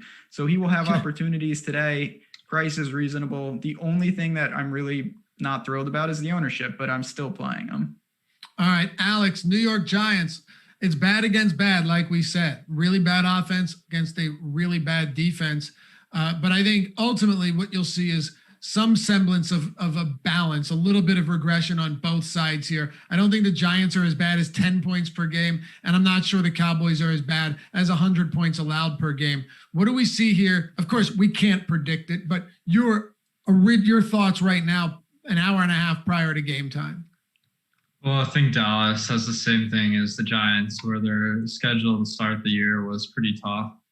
Rams, Falcons, Seahawks, Browns, like all pretty decent teams with offenses that can put up some major points. So I think I'm not trying to dig too deep into the Dallas defensive woes so far this year. But certainly it's an encouraging matchup for the Giants. But they have such a low baseline that it's hard to really be excited about them, in my opinion. So I think Darius Slayton is actually one of the more popular guys on this slate, which is really surprising. I'd rather just pay down for one of the 3K guys, I think. Devonta Freeman at 4,600 on DraftKings, that's kind of intriguing. 2.6% ownership right now, projection. Nice. Yeah, I like that because maybe you play this game like Giants are scoring the touchdowns, and maybe that could be that piece from this game you need. But really, I'm looking at Zeke as kind of a number one option here because the stack is so high owned that just gives you a lot of leverage that if Dallas dominates the game, gets a lot of rushing attempts, then Zeke is very likely to be in the optimal. He is, yeah. I think Ben mentioned it too, Alex. Like, we've been waiting on Zeke to have a game where they can lean on him. And it's crazy, though, through 4 weeks, it still hasn't happened. If it can't happen this game, then I don't know when it can. But I'm with you. It feels like this has to be the game. Yeah, I mean, if not, we can run it back next week. Doubling down. That's exactly what we'll do. All right. Anything else from this one, boys? Ben, anything else you want to hit on? No, listen, I think this is it's the obvious game. It's the obvious game to target, but just keep in mind that everyone, and it's not to say that, everyone sees it, so go elsewhere, but just, you have to be cognizant of leverage when you start with a Dallas stack or even a Giant stack this week. You can't just plug in the other chalk plays and think you're going to be okay. So if you haven't heard of No House Advantage, I'm about to tell you why you should be playing over there. It is putting an entirely new spin on the DFS game, right? Because you got player prop contests across all sports, NBA, MLB, of course, PGA, and specifically for today, NFL. And we have, this is where everything comes together.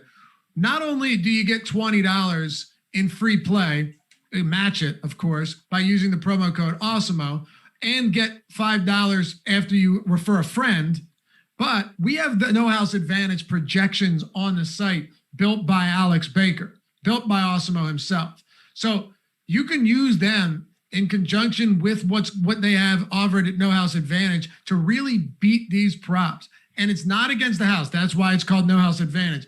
You're playing peer-to-peer, just as you would do it like DraftKings or FanDuel. But in this case, it's with player props, right? It makes it way easier to win real cash compared to your traditional DFS spots where other of these player prop sites, it's all against the house.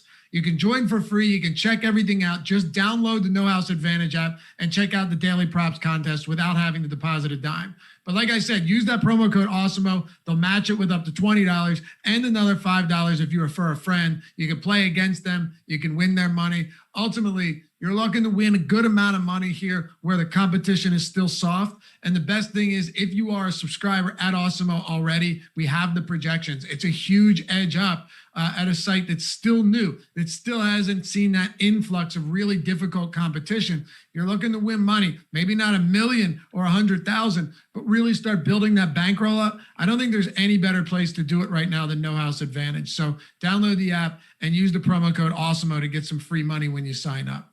All right, fellas, this is it. Coming up next, Terry McBride, Matt Gajewski with the injury report. That'll be dropping any minute now. They'll take you up till noon Eastern, where Josh Engleman and Greg Ehrenberg will bring you all the way up to 1 with the Live Before Lock show.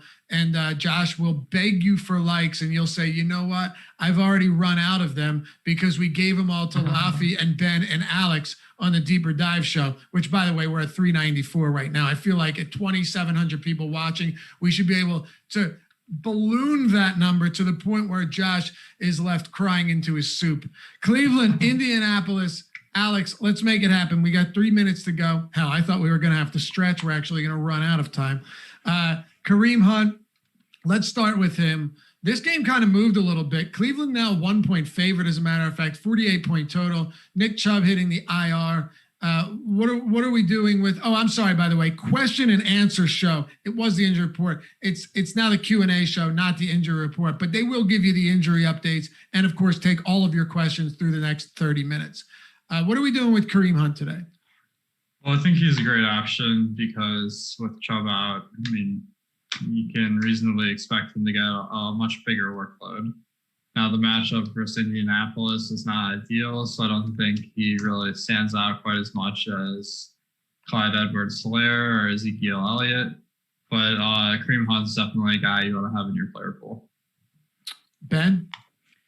I think he's certainly worth considering, but I did point out on our Tuesday show that it wasn't like, oh, Chubb is gone, now it's his backfield. Dearness Johnson had 13 carries. Even Hilliard entered that game. It's not a great matchup with the Colts. He's got dual threat ability, can catch out of the backfield. He's going to get his touches, but I still think that Dearness Johnson and these other guys on the Browns will take some of this workload in the backfield.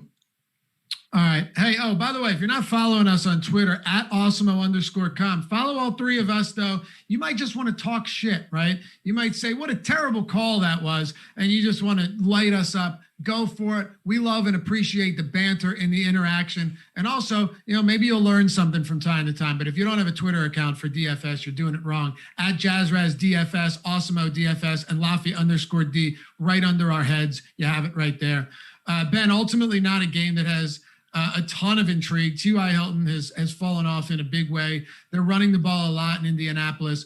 Give me just your overall opinion on this game. For me, it's mostly Kareem Hunt. I do think he could have a breakout or a really big spot here. Aside from that, I'm not entirely stoked about it, given Indy, despite not playing the easy or the hardest teams, still have a very good defense.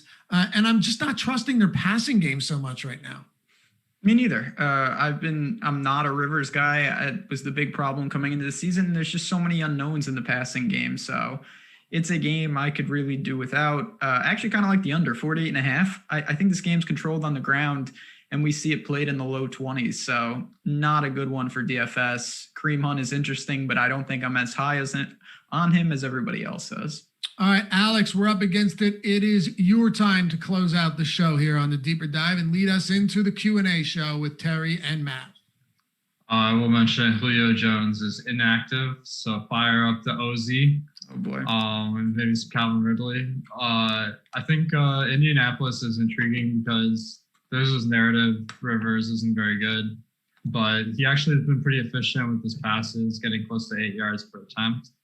And versus a tough team in Cleveland, maybe we'll see more passing volume from a team that's been pretty much run first. So I have some love for maybe a T.Y. Hilton Rivers stack or just a Hilton solo play. All right. We love you guys, man. Thanks for hanging out with us. Best of luck today. Hopefully you guys take something down. Hopefully we do too. We love hanging out with you every Sunday, but don't go anywhere. The marathon continues. Terry McBride, Matt Gajewski coming up next, followed by Josh Engleman and Greg Ehrenberg. They've got everything you need up until 1 p.m. We'll see you back here soon. Thanks for watching. This is Awesemo Deeper Dive presented by No House Advantage.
You've got questions, we've got answers. Welcome to the Q&A show.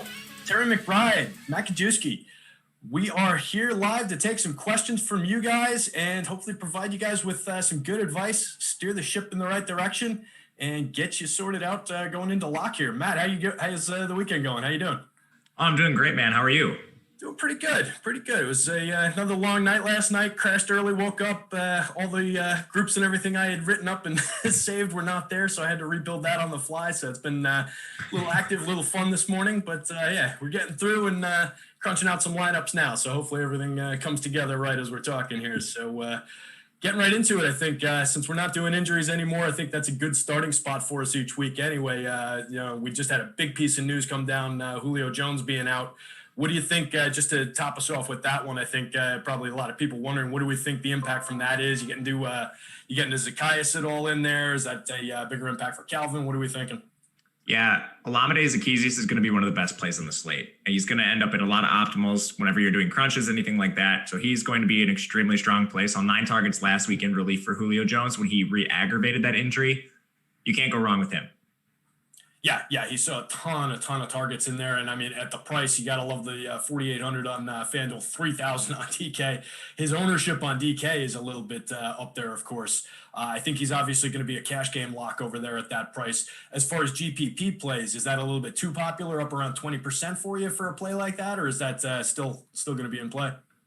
It's okay. I think it depends on your construction and what games you're targeting. Mostly trying to see what happens with my stacks and GPPs.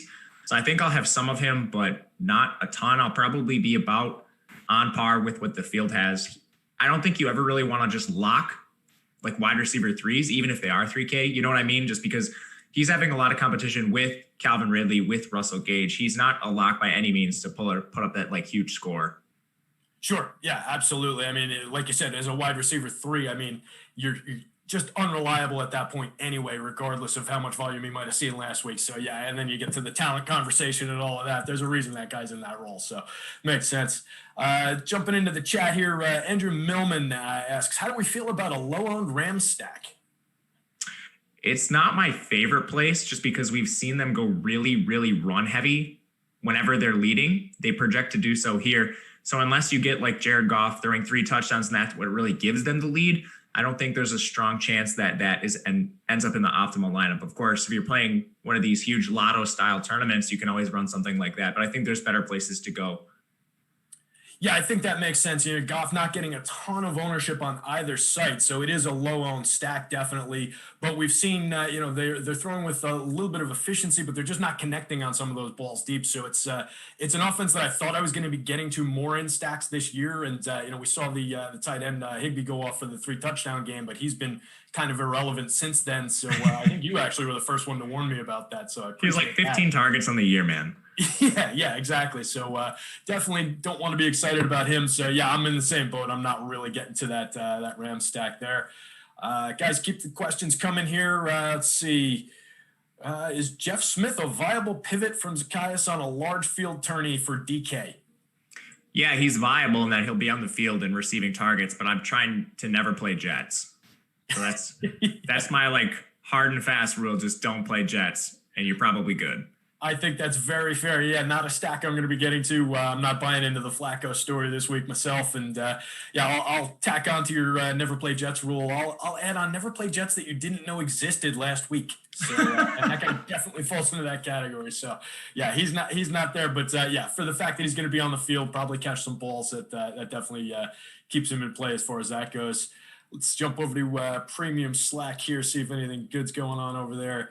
Dave, our pal Dave asks, who is a cheap tight end pivot as a pivot to Akins? He doesn't want to redo any of his crunches, though.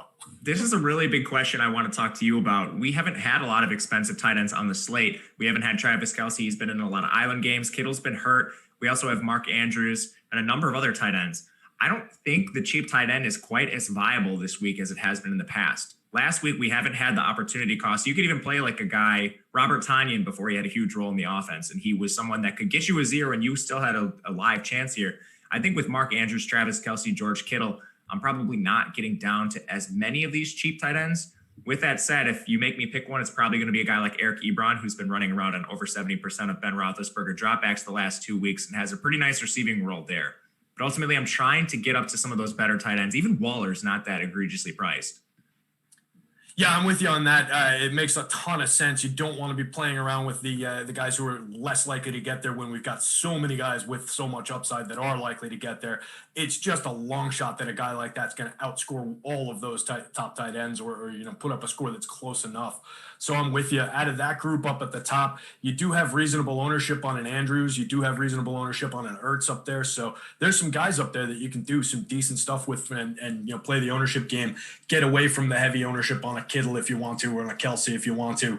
It's not to say don't play those guys, but maybe you go a little under the field on those and load up on some of the other guys. So makes a lot of sense there. Jump back to YouTube here. Somebody says, no way Mostert is a good. You have a take on Mostert? Raheem? Yeah. Yeah. So I actually kind of like this spot if you want to play Jerick McKinnon. One, I saw from Shefty or Rappaport, I think it was Shefty last night, that Mostert is expected to play.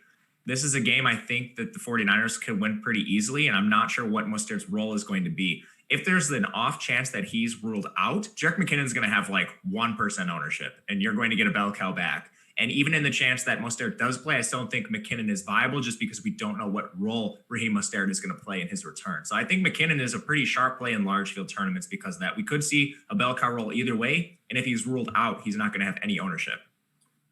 Yeah, that's all about the McKinnon side of things for me there too. 100% with you. Jeremiah Johnson in YouTube says, with how good the Chiefs look in the top stacks today, would that be our stack in single entry GPPs today? So for me, for single entry, I would probably go a different direction looking at the top stacks tool. I'm not sure which site. I don't think he said there. So yeah, Casey looks great, but we're getting a tremendous probability of being the top stack. A little less owned than I thought, actually, but I would still maybe look to get away from that 11% ownership share and get down to another team that I like a little bit better on the ownership. Just scanning through, we mentioned the Rams. They're about doubled up. It's a much smaller share of the probability of being the top stack there, but that's kind of a play that I would like to get into a little bit weirder for a single entry and get away from the teams, the most likely ones that everybody's going to be on. How do you treat single entry, Matt? I'm fine playing the Chiefs stack, but you're on it. We need to consider overall lineup ownership. So if you do run a really popular Chiefs stack, maybe you don't play Olamide Zaccheaus. Maybe you don't eat the ownership on an Ezekiel Elliott or one of the high-owned backs. Maybe you take a pivot at one of those spots so your overall lineup is unique. But I do think you can play some Chiefs. They're in an amazing spot today. Yeah, for sure. And there's a reason that they're ranked up at the top there and getting to a ton of them in crunches here on FanDuel. So definitely going to have a fair amount of them. Jose Diaz in YouTube asking what we're thinking about Hopkins at low ownership. Seems like a pretty good spot to me. What are you thinking on Hopkins? Yeah, he sees massive target volume. It hasn't been the greatest target volume because Kyler Murray's just checking everything down. There's not as many big plays in this offense right now. But he's going to be up there at the end of today with the highest target volume or close to it on this entire slate, I would project. It's basically been what he's been seeing throughout the entire season. So at low ownership, I think you can do it. Yeah, star caliber player and like you said, seeing a ton of volume. I'm just curious where that low ownership is because I'm not really seeing it. We've got him around, a little over 10, 12, 11, somewhere around that neighborhood. So not the highest owned guy by any means, but definitely not sneaky either. And you are definitely paying a premium for him. So I would consider that with, what we're doing there. And guys, hit that thumbs up out there for us. Get us up over 600 before the end of the Q&A show here. Scrambling around trying to get some pieces. Going to the other side of that Hopkins trade, what do we think about David Johnson? Freddie P wants to play David Johnson, but he's scared of Duke Johnson eating into the production. And he should also be scared of just playing David Johnson in general. Those are my exact concerns as well. Duke Johnson actually siphoned off a significant portion of that backfield last week. We saw David Johnson. I'm gonna keep getting those guys confused forever. David Johnson, Duke Johnson. So David Johnson ran the season low for routes. That's not great, even though they are favored here. I think with playing David Johnson, it's just an opportunity cost thing. When you roster David Johnson, you're not rostering a back like Zeke. You're not rostering Clyde Edwards-Helaire. You're not rostering someone you feel really good about. That's why I'm not getting a ton of him.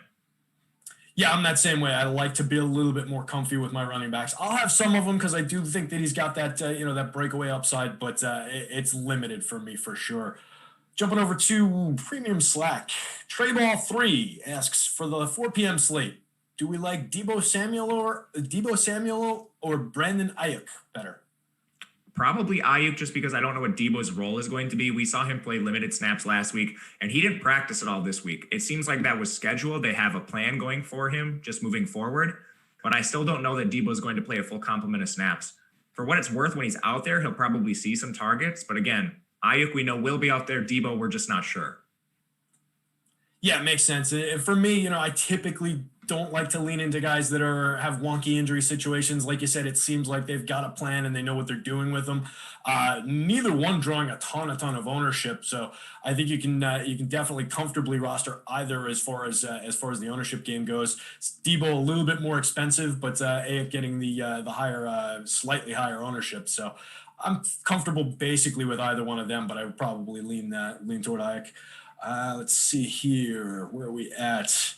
Lamar Jackson, Hollywood Brown stack. That's not really a question, but that's a stack that I like. I'm getting to a lot of Lamar, and I'm definitely going to be leaning into Lamar a little bit. So definitely going to be doing it with Hollywood, getting some Andrews in there as well. Is there anybody else that you like to put into that stack, or is it really limited to those two options from that offense? You like to work like a Willie Snead in there. You're seeing some targets. Who else you like from that offense?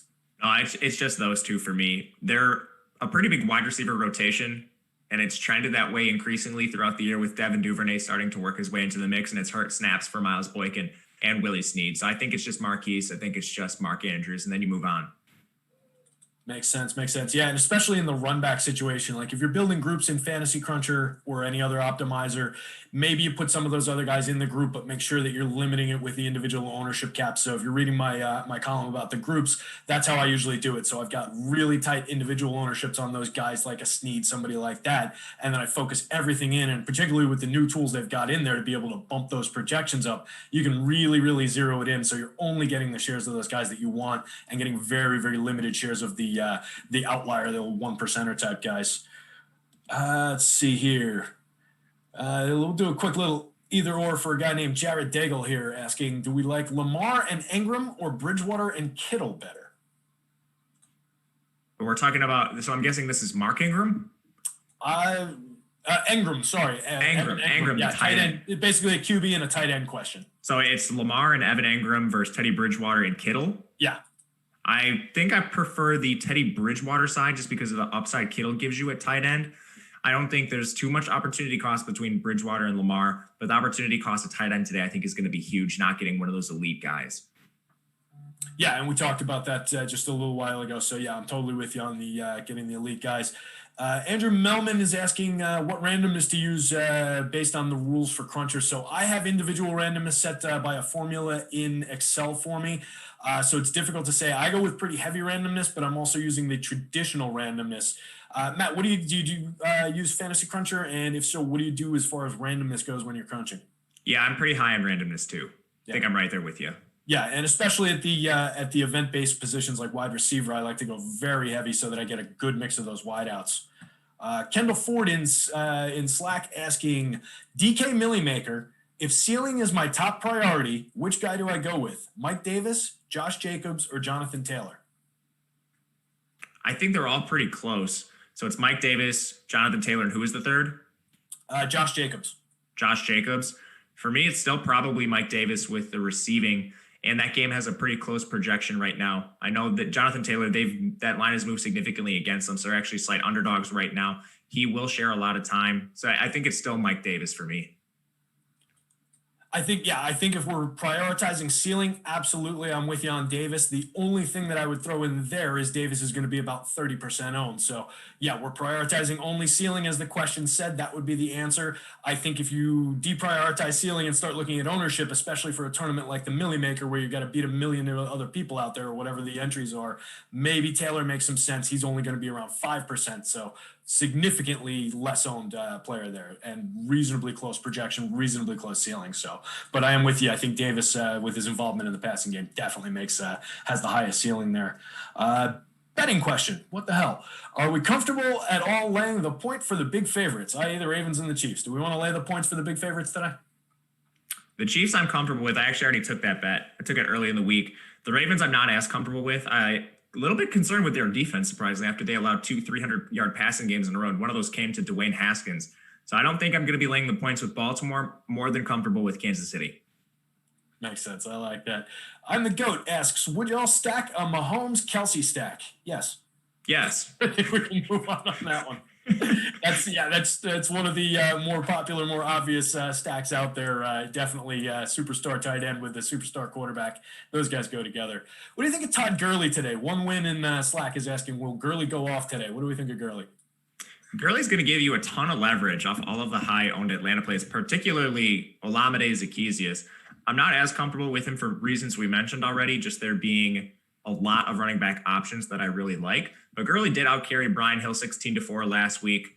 That was pretty nice to see. I thought this was trending towards the timeshare, and Gurley kind of reasserted himself there. So I don't know. You could do that for sure. He's, really close in price to guys like Mike Davis. So I'm generally not going to get a ton of him. Yeah, Gurley's a guy that I'll get to a little bit, and then the ownership will kind of kick him in, but he's getting 10, 12% owned, so it's not that favorable that I'll get to a ton of them based on leverage or anything like that. But I forget who said it during the week on one of the shows. Apologies to whichever other guy said it, but apparently Gurley's last game rated out as his best game since 2018. So he's running the ball fairly well, I guess. But he's back. Yeah, he's back. He's back. Buy shares now. So with Julio out, there's definitely there's going to be some volume to go around out there. So I think we can definitely get to him. Another guy, just a question that came to mind for me that I don't know if we addressed him on the Jets is Lev Bell coming back. What are you thinking of Lev Bell today? He still falls into my no Jets. I like it. If you were inclined to play Jets, since people are out there asking and saying is he somebody that would, if gun to your head, somebody said, hey, you're dangling over the pit of lava, I'm going to cut the rope if you don't play Jets, would he be a Jet that you would pick? Let's put it that way. No, if I had to play a Jet, I would play one at the min price that's going to see volume. So probably that Jeff guy. Jeff whoever. Yeah. Let's see. Is Ingram a good option at low ownership? Sorry to go back to Ravens, somebody in chat. So Mark Ingram? Mark Ingram this time, yeah. I don't think so. He was outsnapped by J.K. Dobbins last week, and it seems like that backfield trending in that direction. You're getting a complete 50-50 timeshare there, if not worse, and you need Ingram to score multiple touchdowns to pay off. So I think you're just paying for a different running back in that salary. And there's options at all salary ranges at running back. It's not like you're saving a ton of money or getting an edge with opportunity cost by taking a cheaper Ingram. There's other players that I think project a little bit better in that range. Yeah, touchdown heavy guy in a timeshare is never something that I like to target. So definitely not really in play for me. He's a guy I left out of the groups for the most part. So with you on that one. Let's see. Are we buying? Boy, a lot of Ravens questions. Are we buying into the Ravens shutting down Cincinnati? No, I don't think we are. I think you just mentioned before the question marks on the Ravens defense there. So Cincinnati's in play for me a little bit with the amount they're throwing the ball around. What do you think on that? Is Cincy a stack that you're getting to? Yeah, I have the over in this game. I think Cincy will be able to keep it close. And even if they don't, there's so much volume there that you can play a one-off like T. Higgins. You can look to Tyler Boyd, especially if you're stacking the Ravens side. I think running it back makes a ton of sense today, just with there being so much volume on Cincinnati. You'll get a lot of cheap catches there. Yeah, I was getting a fair amount. Like I mentioned, I was getting a good amount of Jackson, and then the way I've got it set up, I get run backs with most of the lineups I build, and I was getting a fair amount of Boyd, a good amount of T. Higgins, so I like that Cincinnati side. And then I was building a few Burrow stacks with some of those players. So, what do you think of Mixon in that offense today? Is that a guy you're going to? I think Mixon's a fantastic pivot. He's coming in with a fraction of the ownership of some other guys, and it's for a good reason. They're projected to be trailing early and often in this game, but Mixon is one of these running backs that has a ton of opportunity. So we know game script is a little bit fluid, and some of these teams don't always end up, playing to the game script that's projected. So Mixon, a guy seeing 22.5 opportunities per game, that's carries plus targets. If Cincinnati ends up, getting the ball and scoring right away, and they're playing with positive game script, Mixon's a guy that could have a fantastic day. Yeah, and he's a guy that I was allowing to come back as one of my return players too, because I'm comfy with a running back like that, getting him as the bring back player, and then leaving another receiver spot open for somebody else. So with you on that, guys. I'm gonna ask the magic question in just a second. So hit that thumbs up for us. Get us up over 600. We got 30 to go. I know we can do that. We got 2,300 people out there. 30 is not much to ask. So the magic question, of course. Somebody in chat asked it. I missed who. Cole Schuler asked it. Can we go to Kenyon Drake one more time? This would be the game to target Kenyon Drake, wouldn't it? I mean, I lost a lot of money playing Kenyon Drake last week, assuming he was in a bell cow role, and it turns out he is not. He's in a timeshare with Chase Edmonds, and the worst part about it is Chase Edmonds is going to be the pass down back. Luckily, you get the Cardinals here favored by about a touchdown over the Jets, who haven't been able to stop anybody. So if there was a game Kenyon Drake falls in the end zone 2 or 3 times, this would be the game, but I'm still not getting a ton of him. Yeah, and if he's out there watching what his ownership looks like and watching what everybody in the DFS community is, he might go out there really motivated and pissed off today and play a big one for us. Don't play that narrative. Look really good against the Jets. Yeah, I'm getting to.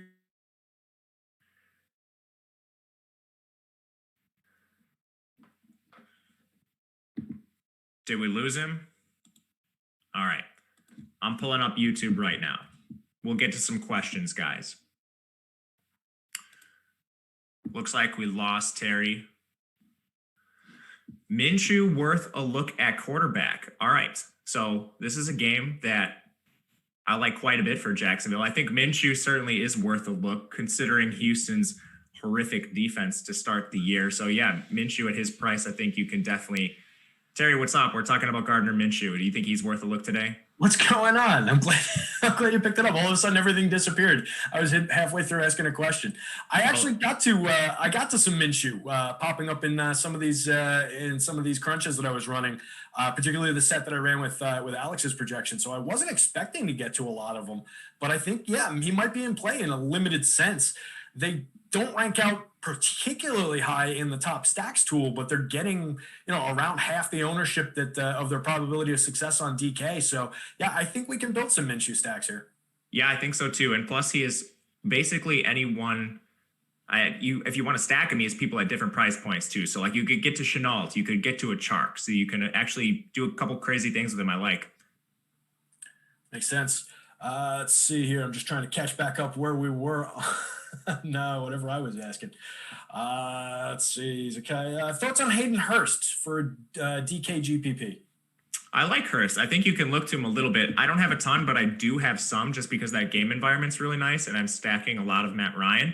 But it's the same question we've been dealing with tight end. Are you willing to take a lot of Hurst at the cost of not getting as much Kittle, Waller, Kelsey, you name the expensive tight end? And that's why I don't have a ton of Hurst, but I do have a little bit. Yeah, he's a guy that I'll probably be. The field's not too heavy on him, so I'll try and get over the field, but it's going to be one where I'm not going to be dramatically over the field because of that opportunity cost. And he's a guy with other options in the offense where some of those other tight ends are the featured guy in their offense. So that's right. That's what we want to lean into there. Let's see, jumping over to Premium Slack. There's the new groups. We're not going to worry about that. Tight end play. Boy, everybody's asking about the tight ends. Guys, hit the high ranked tight ends, the high projected tight ends. It's back to the ceiling question. Tyreek Hill or Will Fuller in a DK GPP? Well, assuming you have the salary, I think you just go right up to Tyreek Hill. They're really close in price today, and Tyreek Hill's ceiling is elite. Not to say that Will Fuller's ceiling is not, but I think Tyreek Hill's the guy there. Yeah, that makes sense. I am getting to some Fuller, primarily in stacks. It's not as much as a one-off situation, but I will have a fair amount of Fuller. What do you think in general of the passing game in Houston today? I like it quite a bit. They've played a tough slate of games so far. They are favored, and I'm not sure what the new coaching staff is going to do, if they're going to prioritize the run or the pass. That is something we'll find out. But in probably Houston's best game environment of the year, I'm going to take shots on stacks, which is going to give me Fuller. And I actually have a little bit of Brandon Cooks too. I don't know, going back to that after last week was a disaster. Yeah, I'm going to be right there with you on that one. So hopefully they work out a little bit better this time around.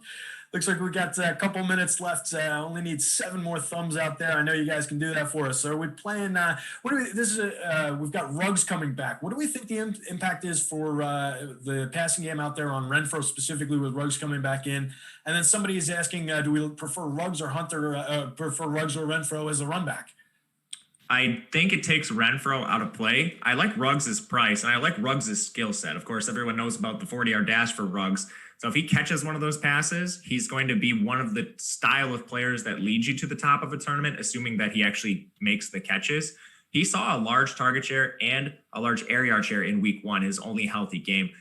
he practiced in full this week. I think that's a good sign. Again, we don't know how healthy he is, but I think the full practice is fine. So I'm okay getting to Ruggs, and I do have some because I have a lot of Kansas City.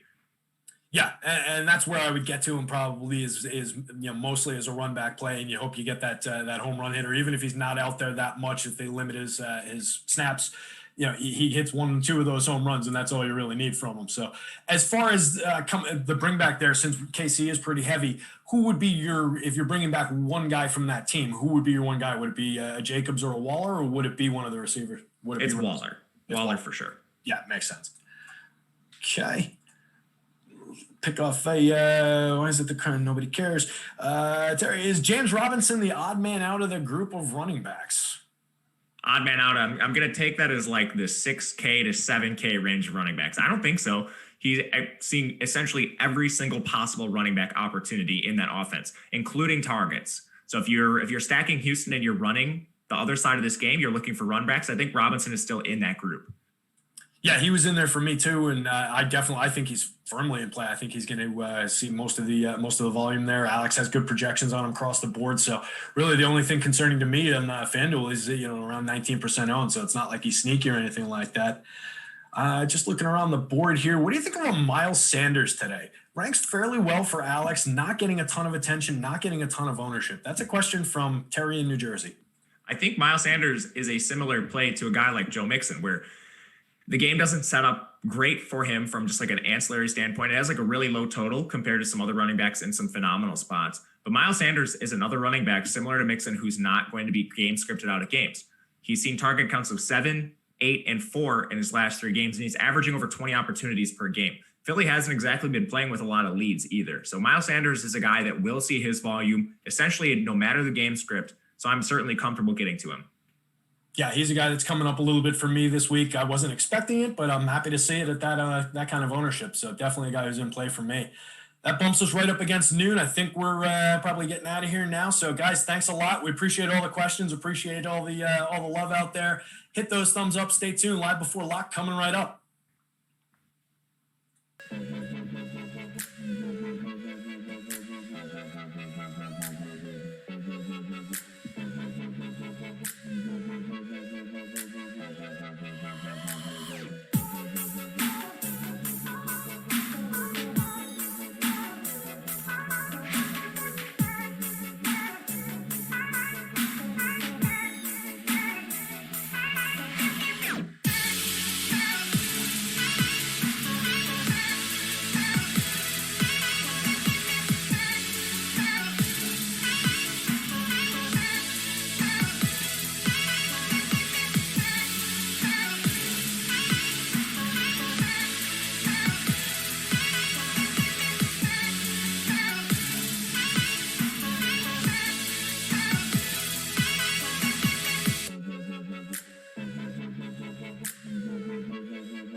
And we are live. Welcome to Week 5 edition NFL Live Before Lock. I am Josh Engleman. I am joined by Greg Ehrenberg. We are brought to you by No House Advantage.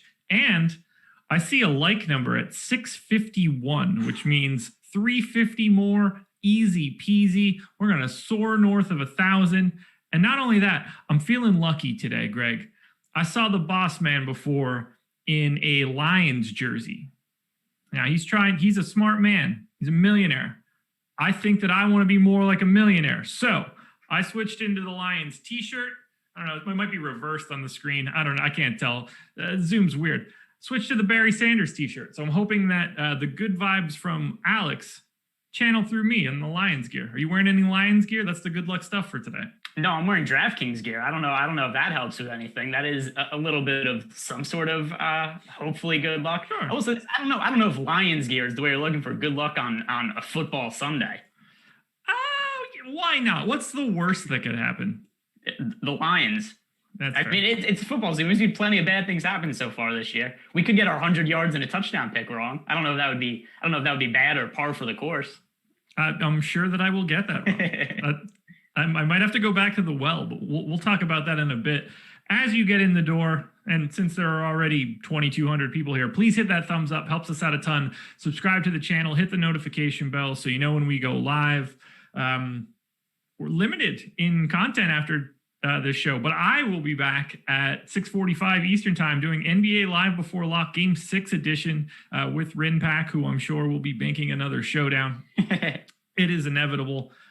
But now I think it's time for us to get started, and we're going to start at the quarterbacks. Does that work for you? Works for me. All right, let's do it. So I've got 2 quarterbacks pulled up. We got some props from No House Advantage to go over as we work our way through. And the first one up is everybody's favorite running quarterback, Lamar Jackson. How do you feel about these 2 props? 58.5 rushing yards, 1.5 passing TDs. Yeah, this is kind of a weird spot for Lamar Jackson, the Ravens. He was banged up for a lot of the week, didn't really practice until Friday. He was dealing with an illness and a knee injury. With a really easy matchup against the Bengals, I kind of wonder if they're going to lean a little bit more on Mark Ingram in the run game this week. So I don't really have that much exposure to Lamar Jackson in GPPs this week. Those are really low totals, especially the 58.5 rushing yards. But just because of where my other exposure is for DFS, I'm just going to say the under, even though that number's probably a little too low. Yeah, I don't want to like the under. It feels really uncomfortable, and being on the opposite side of Lamar never feels good. I am on the same page, though. I have a very minimal amount of Lamar. So if he goes north of that in rushing yards or north of that in passing TDs, is probably, if he goes north of that in rushing yards, it's probably bad. If he goes north of the 1.5 passing TDs, it doesn't necessarily have to matter. It depends if he scores a rushing touchdown. Right. So, I mean, if he has 70 rushing yards and no rushing touchdowns, he probably didn't have that good of a fantasy game anyway. His ownership isn't all that much this week. I mean, I was on the right side of him last week, and hopefully I'm on the right side today. Last week I took a stance where I was way overweight to the field on Lamar Jackson. It's hard to be way underweight when he's only projected for 5% ownership, but I am underweight to him. Similar story for the next quarterback that I want to touch on, and that would be Kyler Murray. 269.5 passing yards, 37.5 rushing yards. The rushing yards, I think, kind of interesting.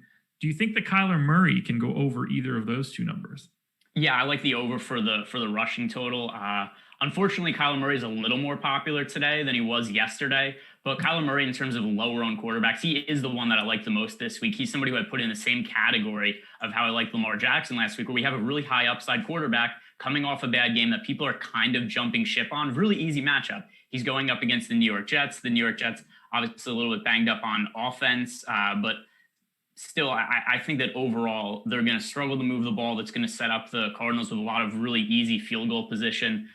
One of the contrarian stacks I really like this week is Kyler Murray to DeAndre Hopkins. Safe bet on that one, I think. I like both of those guys. I do not have any Kyler Murray this week, though. At least I did not on the crunch that I ran previously to starting the show. I've got one running in the background now. I'll probably grab my laptop in like 20 minutes and try to port that over. Trying to balance the 2 computer while doing the show thing. I didn't like the past 2 shows where it's just me looking dead left the entire time. So I'm trying to get everything on one monitor and then just slide it over at the last second. Do you watch yourself back afterwards and be like, whoa, I don't like how I did this or that? I haven't in a while, just because of, at this point, we doing this for a couple of years and I'm kind of used to it. But I do have the mini view of our YouTube screen to my left. So I see us generally. So I'll know if I'm like off to the side, or every time I look over, I'm not looking back at the camera. I try to minimize that as much as I can. It's just kind of tough because I mean, there's so much crap in my office that I'm actually looking at for so many monitors and 2 computers and it's cell phone. There's too much stimuli for me. Yeah, I mean, if I watched myself do anything for 5 minutes, I would never make a public appearance on anything ever again. So I try to avoid myself. It's you learn pretty quickly that you have to get over yourself. Like I went back, it's been a while now, but I went back and watched some of my first streams that I ever did on my personal YouTube channel before I came to Awesemo. I mean, they're just brutal. There's just an utter lack of confidence. You don't know what you don't know at the time. So just getting the reps has been helpful. There are old recordings of me doing stand-up that I hope do not exist anywhere on the internet, but I'm sure they do somewhere. We'll have to find those one week. Okay, so we touched on the 2 quarterbacks. I wanted to make sure we got some no house advantage props in there. Who do you like at quarterback today? Where are you? I know you're not normally just heavily concentrated, but who's sliding to the top of your exposures list for today? Yeah, so the quarterback I actually have the most exposure to this week is Kyler Murray. One thing I'm always looking for at quarterback is I'm looking to see who do I think has upside that isn't going owned at the quarterback position, because we've talked about it before. It's a position I like to spread out at, and then there's always a lot of recency bias at quarterback. People go like, hey, who was good the last week? Who was good the last couple of weeks? And they just want to play him. Like Kyler Murray was ridiculously chalky for the last couple of weeks. Then all of a sudden he has one mediocre game and everybody jumps ship for a matchup against the Jets. It doesn't really make all that much sense to me. There's a lot of rushing upside. It's a soft defense. There's a lot of passing upside. And then, like I said, the injury to Sam Darnold, even though we don't usually think of quarterback injuries, how they affect the other team's offense, I think the Cardinals are going to get set up with a lot of easy field position this week. So with all that in mind, I think this is a good spot to jump on Kyler Murray at relatively low ownership. It definitely scares me not having. It scares me not having any Kyler. He and Lamar are the 2 guys that make me nervous, because if you told me that they got like 2 or 3 rushing touchdowns, I wouldn't be super shocked. I guess you could probably throw like Josh Allen into that, although this year's been a little different. I'm not happy about it. Here are some of the guys that I do have. Pat Mahomes.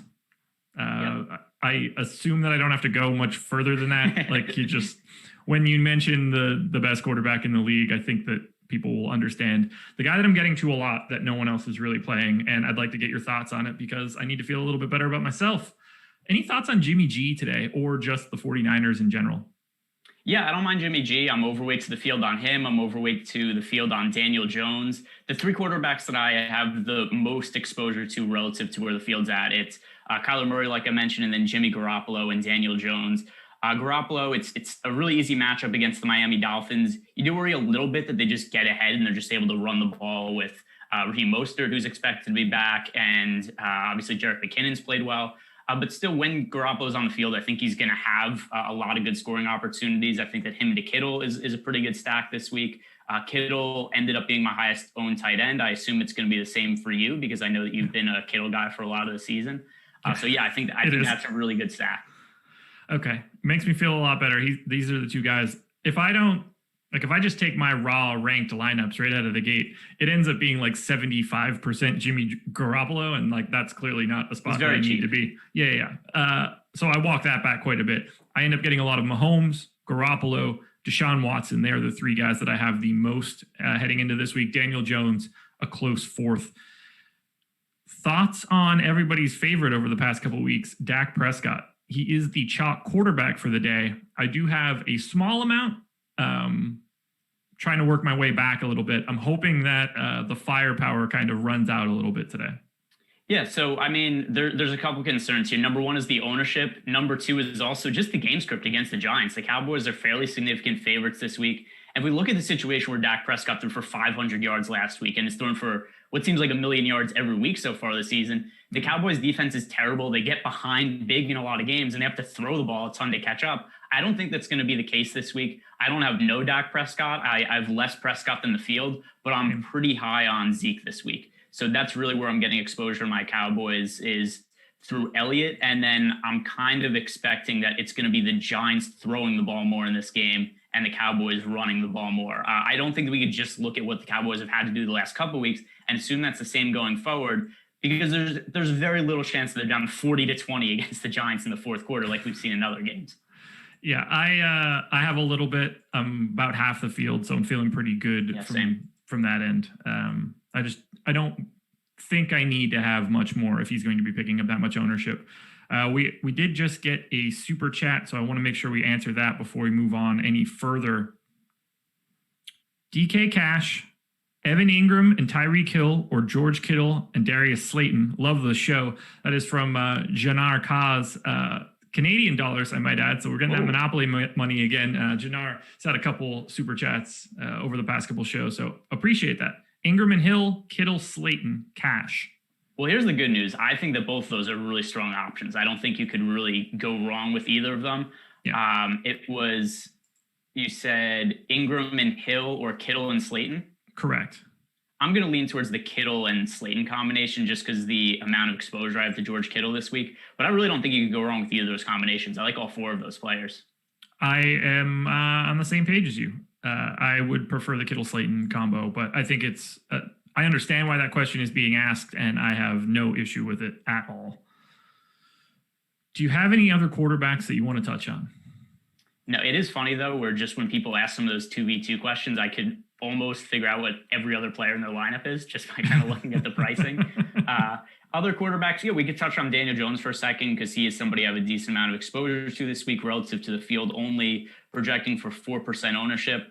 Like I said, I just think this is a really good game script for the Giants in the passing game. There is a little bit of concern because the Giants offense has been absolutely miserable so far this year, and Daniel Jones probably hasn't taken enough criticism for his poor play. But still, if the Cowboys offense is going to put up a lot of points on the board early, the Cowboys don't have a good passing defense. I think that this is going to be a spot where Daniel Jones just gets a lot of easy garbage points in the second half of the game as the Cowboys are sitting on a comfortable lead. Jones is really cheap, and he's also a quarterback who has some rushing upside, so there's a little more fantasy potential from him there. Evan Ingram's really cheap to stack him with. Darius Slayton's really cheap. Golden Tate, who I have some exposure to, but not necessarily as much as the other two, he's really cheap. So there's a lot of ways to make cheap Giant stacks and then run it back with some of the chalkier Cowboys plays. Sounds like we are going in the same direction there. Let's slide on over to the running back spot now.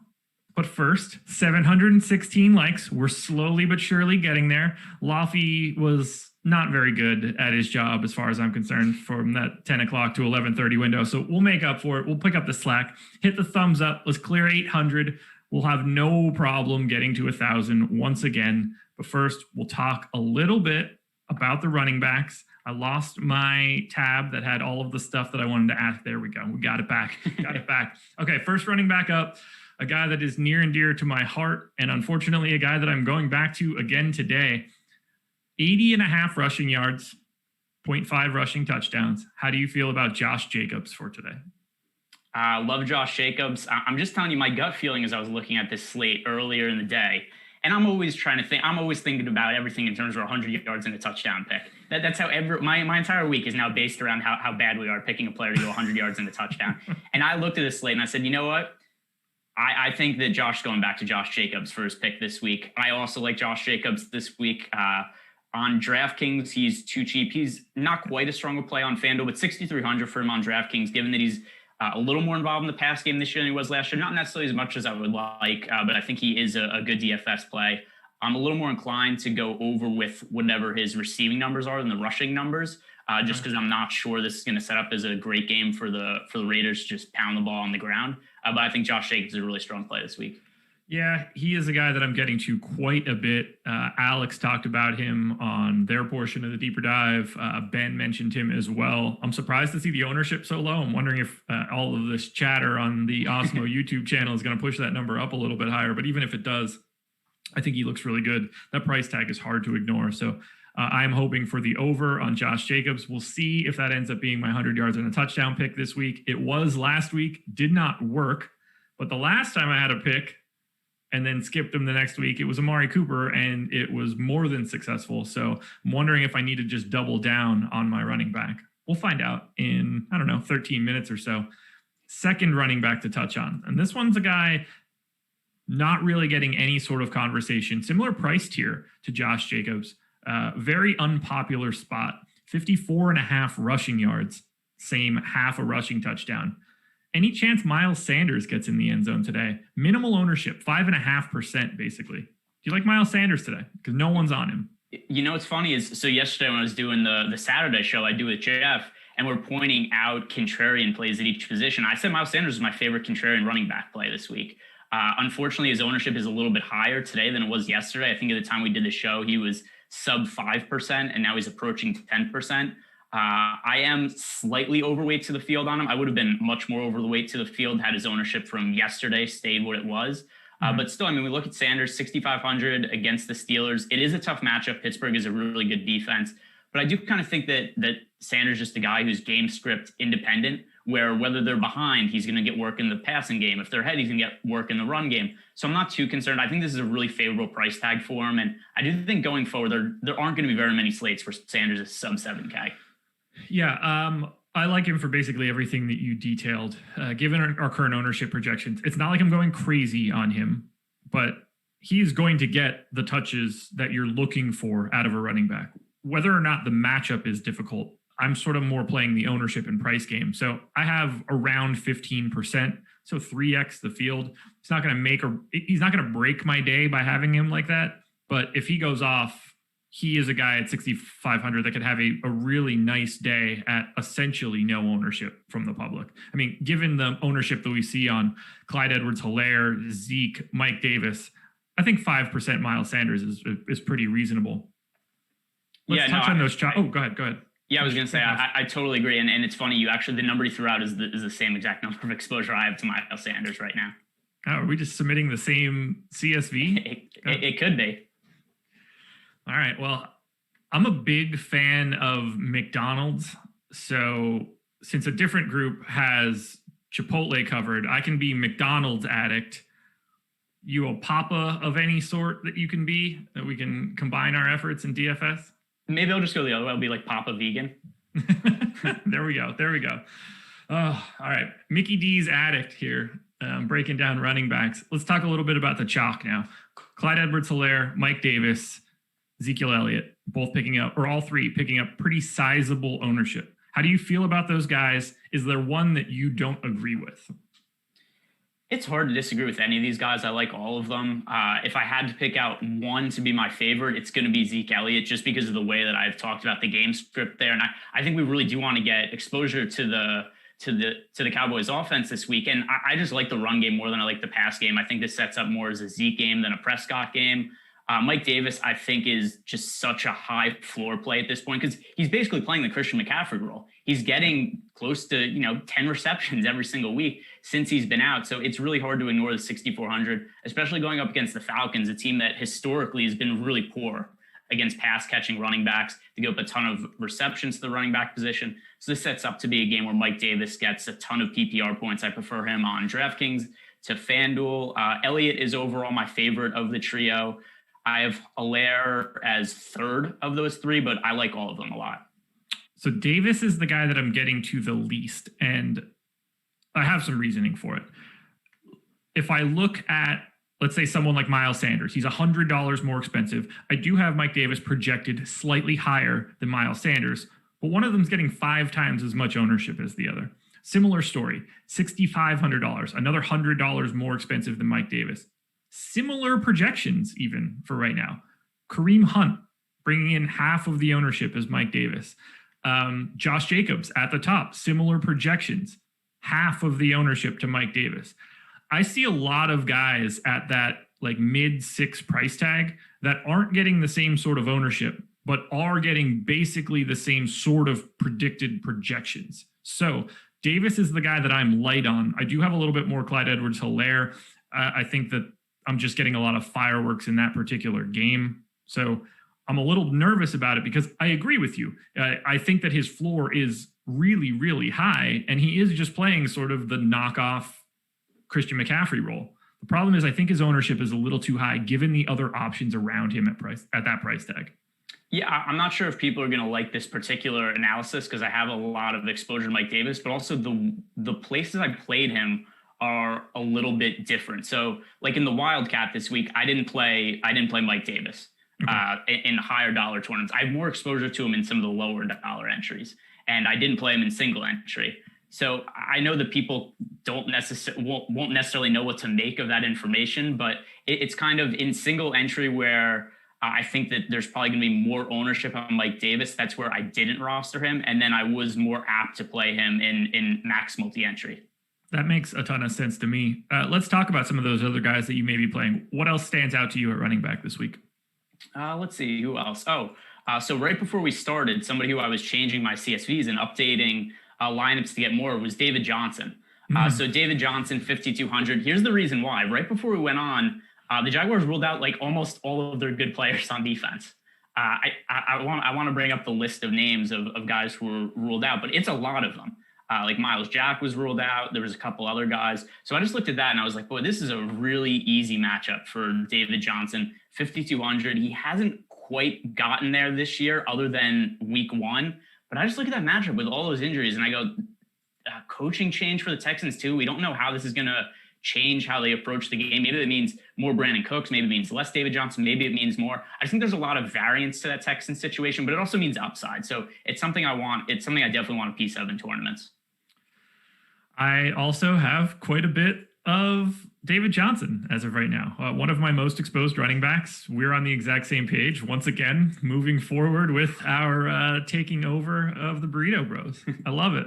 I love it so much. I mentioned Kareem Hunt. He's another guy that I'm getting to pretty neutral on Zeke. I mentioned Miles Sanders as a guy that I'm over the field on. A couple other of those low-owned flyers, Myles Gaskin, Mostert, Antonio Gibson, James Robinson. There's some of the guys that are coming in like the 8 to 14% range for me, but the guys that I'm really wrapped up in: Jacobs, Johnson, Clyde Edwards-Helaire, Hunt, and Zeke. Those are all the guys that I have in, I guess, a lot of my lineups, with Jacobs well outpacing everyone else, which just already feels uncomfortable. What did you do with Kenny and Drake this week? Because I was so quick to go into everything I have and just manually nerf his projections, because I was like, I can't do Kenyon Drake anymore. He stinks. He's not involved enough when I want him to be. So one of the big issues he's had is when they get in the red zone, Kyler Murray runs so much that Kenyon Drake just doesn't really score. And then, when they're around midfield, he's averaging like 3 yards per carry and he just isn't efficient. So it feels to me like there's going to be a spot where Edmonds takes over running back at some point. I don't know when that's going to be, but I kind of feel it could be this week. But at the same time, I look at the Kenyon Drake at such low ownership. I go, if this is the week he goes off, I'm not going to be surprised, but I know everybody's going to be mad about it. So it kind of feels like that could happen, but I also want nothing to do with him. I have 5%. I'm largely indifferent. This strikes me as the day that he's going to pick up 2 or 3 rushing touchdowns, particularly since you have quite a bit of Kyler Murray. That seems like it would be the perfect kick in the junk. So as of right now, I don't like the idea of going to Drake, and I have now never been more confident in him having a good day. Seems perfect now. Yeah, I am also not really on Kenyon Drake. I think I set him to like 1% ownership just because I was like, hey, I want to have 1 share just in case it does happen to be the game he goes off. But I'm underweight to the already very low ownership the field has on him. Anything else at running back for you today? How about somebody who I'm not really getting to that I think could have a big game, Kareem Hunt. And it's just because of the matchup against the Colts. The Colts defense has been so good so far this year that I'm really afraid of playing guys against them. So when I ended up making my lineups and just in that price range, there's Jacobs, there's CEH, there's Mike Davis, Miles Sanders who went over. I just didn't quite get to Kareem Hunt as much as I thought I was going to earlier in the week. And that's definitely something that scares me a little bit. He is someone that I am getting to. I'm very happy about it. I have the same concerns as you for sure. But for right now, he is one of my more exposed running backs. Again, it's that mid-6s price tier where I just think there's a lot of guys, and I'm just trying to grab some of them that don't have as much ownership. We're about at the midway point. Chat's starting to get a little restless regarding 100 yards and a touchdown picks. 775 likes. So we're not giving these picks until we hit 850. Go ahead and hit that thumbs up. It helps us out a ton. I already mentioned we have myself and Rinpack coming up later tonight for NBA Live Before Lock. We also have some free content for today, and it's one big piece of it. It's one of the things that I use the most on our site. That would be the NFL Top Stacks tool. It is free today. It, I believe, is the lifeblood of our NFL package in that so many people are worried about stacking. So many people want to know who they should be stacking. Should they be bringing people back? This will sum that information up for you. You can find out how often a team is the top stack. You can look and see what the quarterback ownership is. So if you can get somebody that's a top stack a lot with relatively low quarterback ownership, you know you're getting a little bit of leverage on the field. This tool is free today. Head to the website, awesemo.com, check out NFL top stacks. And then once you realize you love it, go to awesemo.com/join and just sign up and get it all the time. Yeah, and ideally you win some money with the free stacks, and then hey, it's house money at that point. Exactly. All right, we're at 8:30. People are slowly but surely hitting that thumbs up. They want the goods. They want the 100 yards and a touchdown. They really want to know who to fade this week. Yeah, pretty much. They want to know who they're supposed to hate. And it's going to be you and me. I'm quite confident of that. Got to delete all these stupid lineups out of my sheet.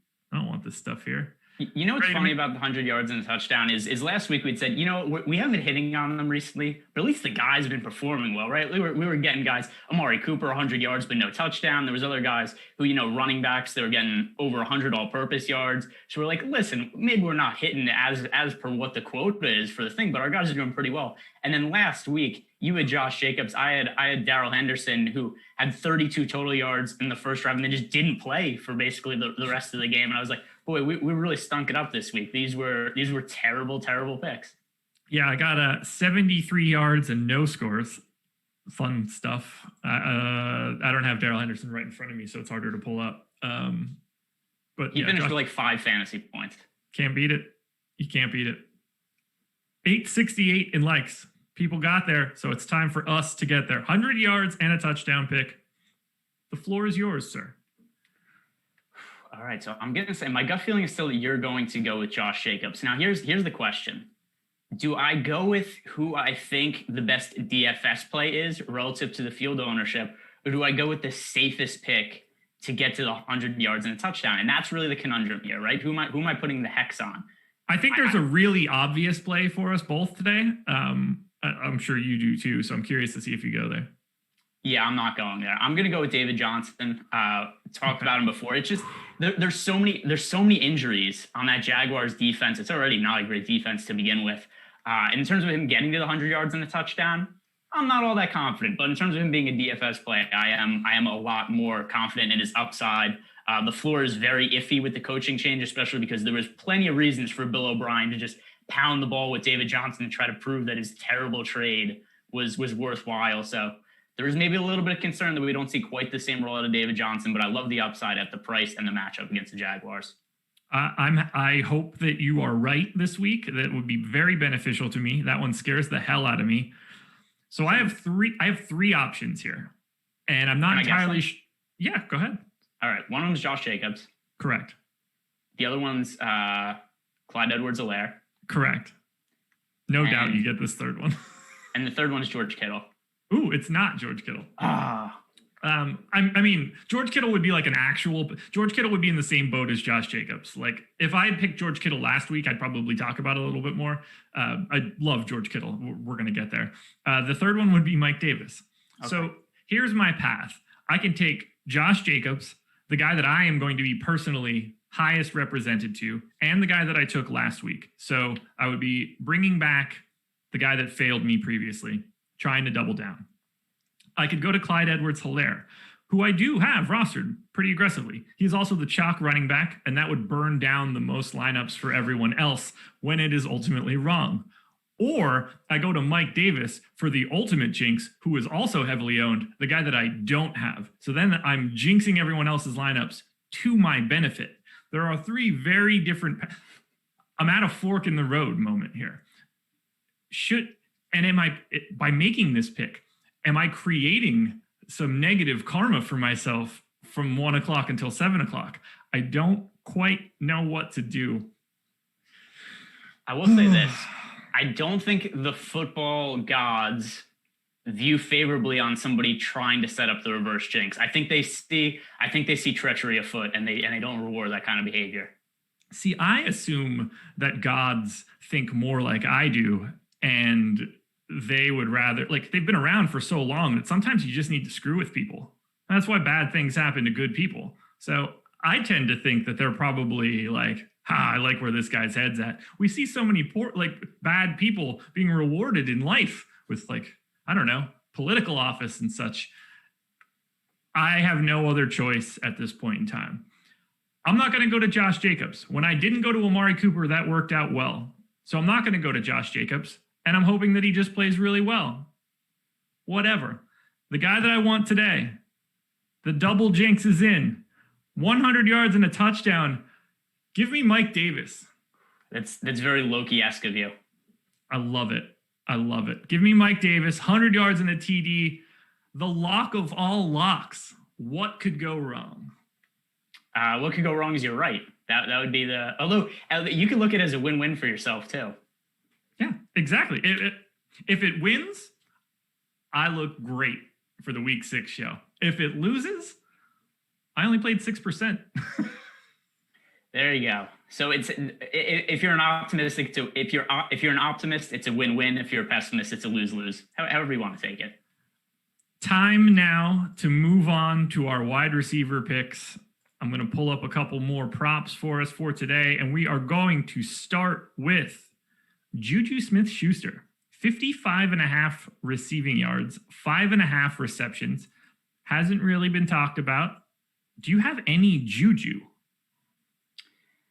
Very little. I have some exposure to him. It's a favorable matchup. It's just kind of hard because he hasn't gotten the same work in the passing game that I expected this year or last year. And last year was a little more reasonable because Ben Roethlisberger was out. So it was kind of a situation where, whatever, he's playing with a backup quarterback. So even though he was a guy who was, he was top 5 wide receiver taken off the board in yearly leagues last year, there was a thought of hey, maybe Juju gets back to being that player and he's going a little bit underdrafted this year.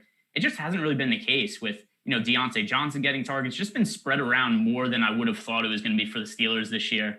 So I do think there's a lot of upside. I just wish he was a little bit cheaper. Okay.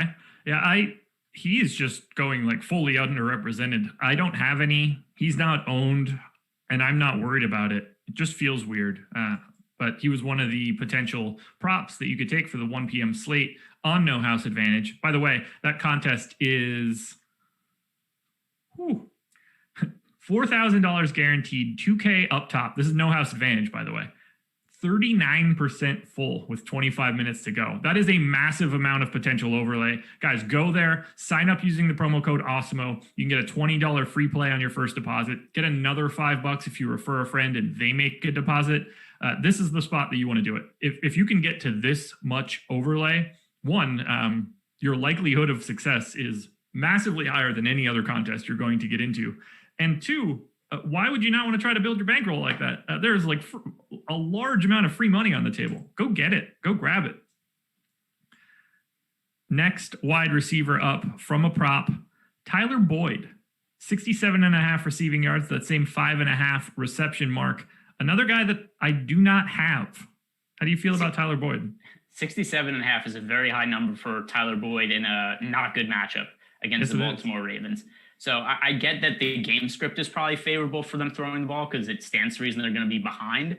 But still, 67.5, I just think that number is probably 15 yards or so too high in that matchup. So give me the under on Tyler Boyd there.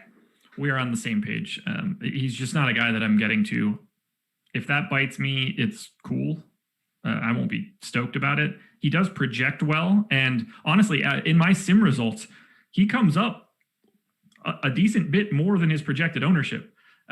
He's just kind of out on an island in terms of that game for me. So he doesn't end up popping in as much as I would like. Let's just go to the wideouts. Who stands out most to you? We've got Robbie Anderson as pretty aggressive chalk. A little bit too aggressive, in my opinion. Amari Cooper, Tyreek Hill, DJ Moore, Zacchaeus, Calvin Ridley. All of these guys picking up a decent amount of ownership. Where are you going at wideout tonight? Yeah, I'm a little spread out at wide receiver. I did roster a decent amount of Zacchaeus just for the salary savings. I think the one spot I'm probably taking the biggest stand is just going underweight to the Panthers receivers. I just don't understand why there's that much ownership there. It's not to say that they're necessarily terrible plays. I think there's upside there. They're probably going to have to throw the ball. But just to the point where we're going to have Teddy Bridgewater is going to be one of the most popular quarterbacks. Mike Davis, one of the most popular wide receivers. Robbie Anderson and DJ Moore as 2 of the 5 most popular receivers. It's not like this is a good team. It's very odd to see a team that's this mediocre picking up this much ownership. And I think there's a pretty good chance that 1, maybe 2 of these guys go off. But this is a situation pretty similar to, remember we had the other week where the Cardinals, it was like everybody on the Cardinals is picking up a ton of ownership. They just can't all have big games. So the way I set up my lineups, I just don't get to them as much as the field does. So I do have more pretty neutral. But I don't, as I mentioned before, I don't have much Mike Davis. I don't want to just be funneling with the public to get all of these guys that are already aggressively owned. It's wide out. There are tons of guys that will project very similarly to every single wide receiver that picks up ownership. There's just a wealth of those guys at every single salary tier. So I'm on the same page as you in that regard. What do we do with the flat min Zacchaeus sort of filling in for Julio Jones? Yeah, I mean, I don't mind him. I have a lot more exposure to him on DraftKings than FanDuel. It's just a good source of salary savings too. It's not necessarily needed because it's not like we have Christian McCaffrey. There's no Alvin Kamara today. There's not one player who it's like, hey, there's this 10,000 guy who's really safe with a bunch of upside that I need to get in. So where's his ownership at right now? Like around 15% or so. I think that's fine. I'm a little bit overweight to him. It's a good source. He's not going to kill you. There's no way that he has. There's no way, like, even if he goes with a bagel at min price, that's not going to crush any lineups. So I don't mind him. I would definitely play him in cash games on DraftKings. But yeah, I think he's fine. I prefer Calvin Ridley a little bit as a pivot. I'm surprised I'm not getting more Ridley, but he's relatively neutral. And at 7,500, I also have Amari Cooper, just slightly better for me, $100 cheaper. I do have a relatively neutral amount of Zacchaeus as well. 3K is kind of hard to get away from. Yeah, it is hard to get away from. And I'm overweight to the field on him. It was just also a thing where if this was a slate, just to bring up the same names again, where if we had Alvin Kamara in the same spot he was in last week or weeks before he was on the main slate, then I'd probably have a lot more of him. There just wasn't a spot where I needed to jam in some of those high-priced guys. I actually, to mention what you said before, I have Ridley a little bit ahead of Cooper. So that's a place I went to, which just goes back to the amount that I like Zeke Elliott this week and the Cowboys run game over the past game. Anybody else you want to touch on at wideout standing out to you, whether that's as a fade or as an aggressive play? I'm going back to Brandon Cooks this week, not quite as aggressively as I did last week, but I still have him in the mix. So one thing with the Texans making a coaching change is we don't know how that's going to affect them, right? Like I don't think that all of a sudden the Texans are going to go from an 0-4 team to one of the best teams in the league or something like that. Like that's not a realistic expectation. What I do think is there's going to be some differences in scheming. We're going to be like, hey, there's guys we used a lot before that we're not going to use as much. There's going to be wide receivers like Brandon Cooks, who we didn't target really at all last week, who are going to be more involved in the game plan. So I think that some of these guys, like Brandon Cooks is still somebody who I think is a decent receiver. He's only 4,100 on DraftKings. He's 5,200 on FanDuel. I'm overweight by a little bit on both sites. It's just a thing where we have a guy who's been a Pro Bowl type caliber player in previous years, who's now really cheap, and there's a coaching change. So I think there's going to be some differences that happen in offense. And one of the things I think is reasonable is getting Brandon Cooks more involved. I have a little bit less than the public, just 7% right now. But I mean, I guess it can't be any worse than he was last week. No, and last week was really annoying too, because I actually last week was my best week of the season, but I had lineups on DraftKings that scored over 200 points with 0 fantasy points from Brandon Cooks. And it was like, couldn't he have, and I had Will Fuller exposure also. It was like, I couldn't have had some of these lineups set up where it was Will Fuller instead of Brandon Cooks. And it just didn't work out that way. That's painful. That's really rough. You hate seeing bagels on 200-point lineups. It was really frustrating, especially because of how confident I was in Cooks going into last week. So here's the deal though with him now. I'm stuck in a spot in between it being a sunk cost and being like, I can't give up on this guy because I do legitimately still think he's a decent fantasy player going forward. Although if he just doesn't get targets this week, then I'll be off him going forward, because then it'll be a thing where I'll be like, he's just not that involved in the game plan. But he's not a guy I think is washed quite yet. Anybody else you want to touch on at wideout? I mentioned at the top DeAndre Hopkins. I think he's going a little bit overlooked. I think he makes for a good contrarian stack with Kyler Murray. Hopkins getting a million targets in that offense. It's a very favorable matchup against the Jets. So I think that's a good high upside stack, a little pricey, but we do have the value plays like Zacchaeus to make it work. Who else is really going low on that I have some exposure to? I have some exposure to T.Y. Hilton, not a ton, but I am a little bit overweight to the field on him. I think there's upside at his price. I think that he's more likely washed than Brandon Cooks is, but it's still just a really cheap price for T.Y. Hilton. By any chance, did you like slide into Nana's DMs, find out how he's feeling this week? No, I would like her to text him a little bit though, and just tell him he sucks a little bit more, because that seemed to light a fire under him. Not that it made him play better, except he did seem to respond to it. Yeah, I'll take whatever I can get at least. I feel like T.Y. Hilton's been in the league for 600 years. Like they've had this switch from Harrison to Reggie Wayne to T.Y. Hilton, and I feel like all three of those guys are the exact same person. So I just feel like they've had the exact same wide receiver as the main threat. I would hope they're not all the same person as T.Y. Hilton as Marvin Harrison for a variety of reasons. Yeah, he was a fantastic wide receiver. Are you alluding to anything else in his life? Yeah, he may or may not have been involved in some off-field incidents, allegedly. Yeah. Look, honestly, it's kind of crazy. You could also be Ray Lewis and have people like you even more afterwards. Yeah, hey, he did a cool dance, right? I mean, you do whatever you want if you have a cool dance. Who cares? Who cares what they found on your white suit in the back of your limousine when you could dance, right? You come out, you get the fans all fired up in Baltimore. It's Baltimore, right? Everybody gets one. Yeah. So true. So true. Okay, let's slide over to tight end. 3 guys are in double digits in ownership, but I'll round up to 4. Kittle, Kelsey, Waller, Ingram. I am quite heavy on George Kittle and Travis Kelsey because those 2 guys are good. Relatively neutral to Darren Waller, a little bit over the field on Evan Ingram because he's not picking up much ownership. But those 4 guys are making up the large majority of my tight end exposure. How do you feel about those 4? And are you getting to anybody else that's off the beaten path? Not really. And it's kind of it's a nice breath of fresh air at the tight end position because it has been impossible to fill the last few weeks with Travis Kelsey not playing on main slates, George Kittle being hurt. It's really been a situation where just, hey, do you get the guy who scores a touchdown this week? And if not, it doesn't matter because all the other tight ends suck anyway. None of them are really picking up ownership. So this week, it's nice that we actually get legitimate options to choose from. Like you, George Kittle is my highest owned tight end this week. I actually have Ingram 2, Kelsey 3, Waller 4. Nobody else that I really got to this week, though. Yeah, they are making up, I don't know, like 90% of my tight end exposure. Other guys will trickle in if there's a bigger game stack that happens to show up. Chris Herndon is the guy that I have 5th, but that's like 6%. So nothing too crazy. Just go Kittle, go Travis Kelsey. Last time I had this much George Kittle, though, was week 1, and that one stung. So hopefully it goes a little bit better. But, I've got a lot of Jimmy G, got a lot of George Kittle. That is a game that I will be paying close attention to. I don't have much else to say about the tight end spot. It kind of speaks for itself this week. Yeah, I mean, there's other guys that I wouldn't necessarily be shocked if they played well. Hayden Hurst could get more targets now that Julio Jones is out.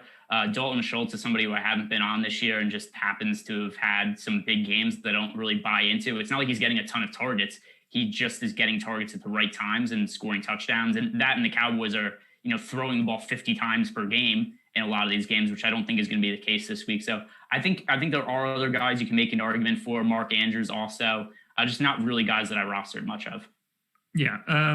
The other guys that were standing out to me that could be there, Ertz, Andrews, Hurst. I don't really have anybody else all that much. Logan Thomas, I guess, but that's never fun. I will say that somebody who I didn't roster, that if you want to roster for low ownership and potential upside, I wouldn't hate it, is Tyler Higbee. I have a lot of exposure to him in best ball, favorable matchup against Washington. He's been really involved in the red zone so far this year. It's just, you never know which Jared Goff is showing up. Sometimes he looks terrific. Sometimes he looks like just absolute crap and does nothing, which was the case last week. But Tyler Higbee, just for the touchdown upside and almost no ownership, I think that he's an okay GPP target that I don't have exposure to, but kind of wish I had some. And then we move to defenses, which I think we can do pretty quickly. Chalk defenses for the week. Steelers, 13%-ish owned. Ravens, double digits. I don't really have any Steelers. I do have a little bit more Ravens. How do you feel about the chalk teams, and where are you going to anybody specifically at D? I'm so unopinionated on defense this week. It's such a whatever position. There's no real value that stands out to me. There's not a team that it's like, hey, this team's 2,100 and has no ownership, and I think there's upside there. There's nobody like that. Even on the high end, there's not one team I look at and I'm like, oh, this is a team that I absolutely need to roster. I mean, if the Cardinals were cheaper, then I'd say like, hey, that makes sense. They make sense. I think if you need to pay up for one defense, I think the Rams playing against Washington, making a weird quarterback change, that makes a little bit of sense because Kyle Allen was bad last year. I don't think he magically got better this year. And the weapons that he has to throw to are terrible outside of Terry McLaurin. So with that in mind, I think the Rams defense should be able to have some success today. It's just, I don't really want to pay up $4,000 for their defense. Yeah, I end up paying down for a lot of these defenses. So right now I've got a lot of the Panthers. That feels terrible. But if we get lucky, the Falcons will be bad and they'll just fire their coach. And I can see that narrative playing out. So go Panthers D. I've got the Browns D this week against Indy.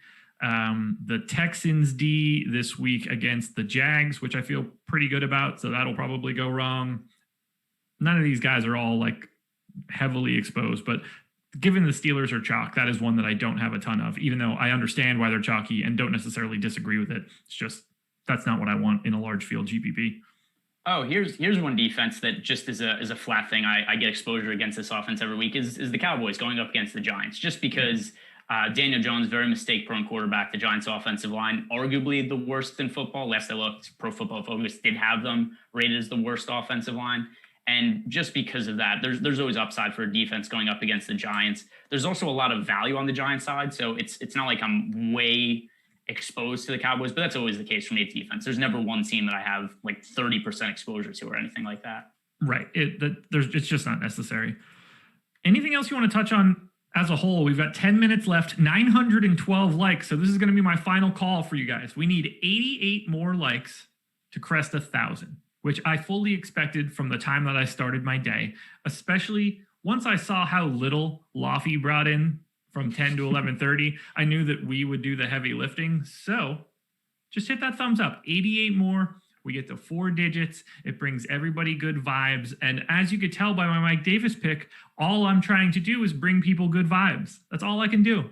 Hit that thumbs up, everybody. We appreciate it a ton. Just trying to be helpful. That's all I can do. We are here to help everyone. There are almost 2,300 people in here right now. People slowly trickling off, getting their lineups in. All we're trying to do is be helpful. Help us out. Help us help you. Boost us in the YouTube algorithm. The magic of the YouTube. Give us the likes. All righty. Let's take some questions for this final 9 minutes. Is Jacobs a bad play today? I can definitively say that the answer is probably yes, since I have a lot. So we love him. Very big fan of Josh Jacobs today. Yeah, I love Jacobs. It would be a different story if he was more expensive, but 6,300 is so cheap given what his role has been in the Raiders offense this year. And then also it's not that he's getting a ton of work in the passing game, but it's a lot more than he was getting last year, which I mean, it isn't saying all that much because he was barely using the passing game. But in a matchup against the Chiefs, the reason that's favorable is because last year this would have been a game script that he could kind of get scripted out of, and that's not really the case this year. Let's see what else we have going on here from a questions perspective.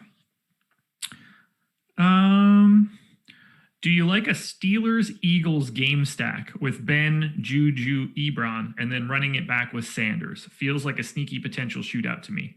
I mean, I like those 4. Like, if you're going to do a game stack, by all means, grab those 4 guys.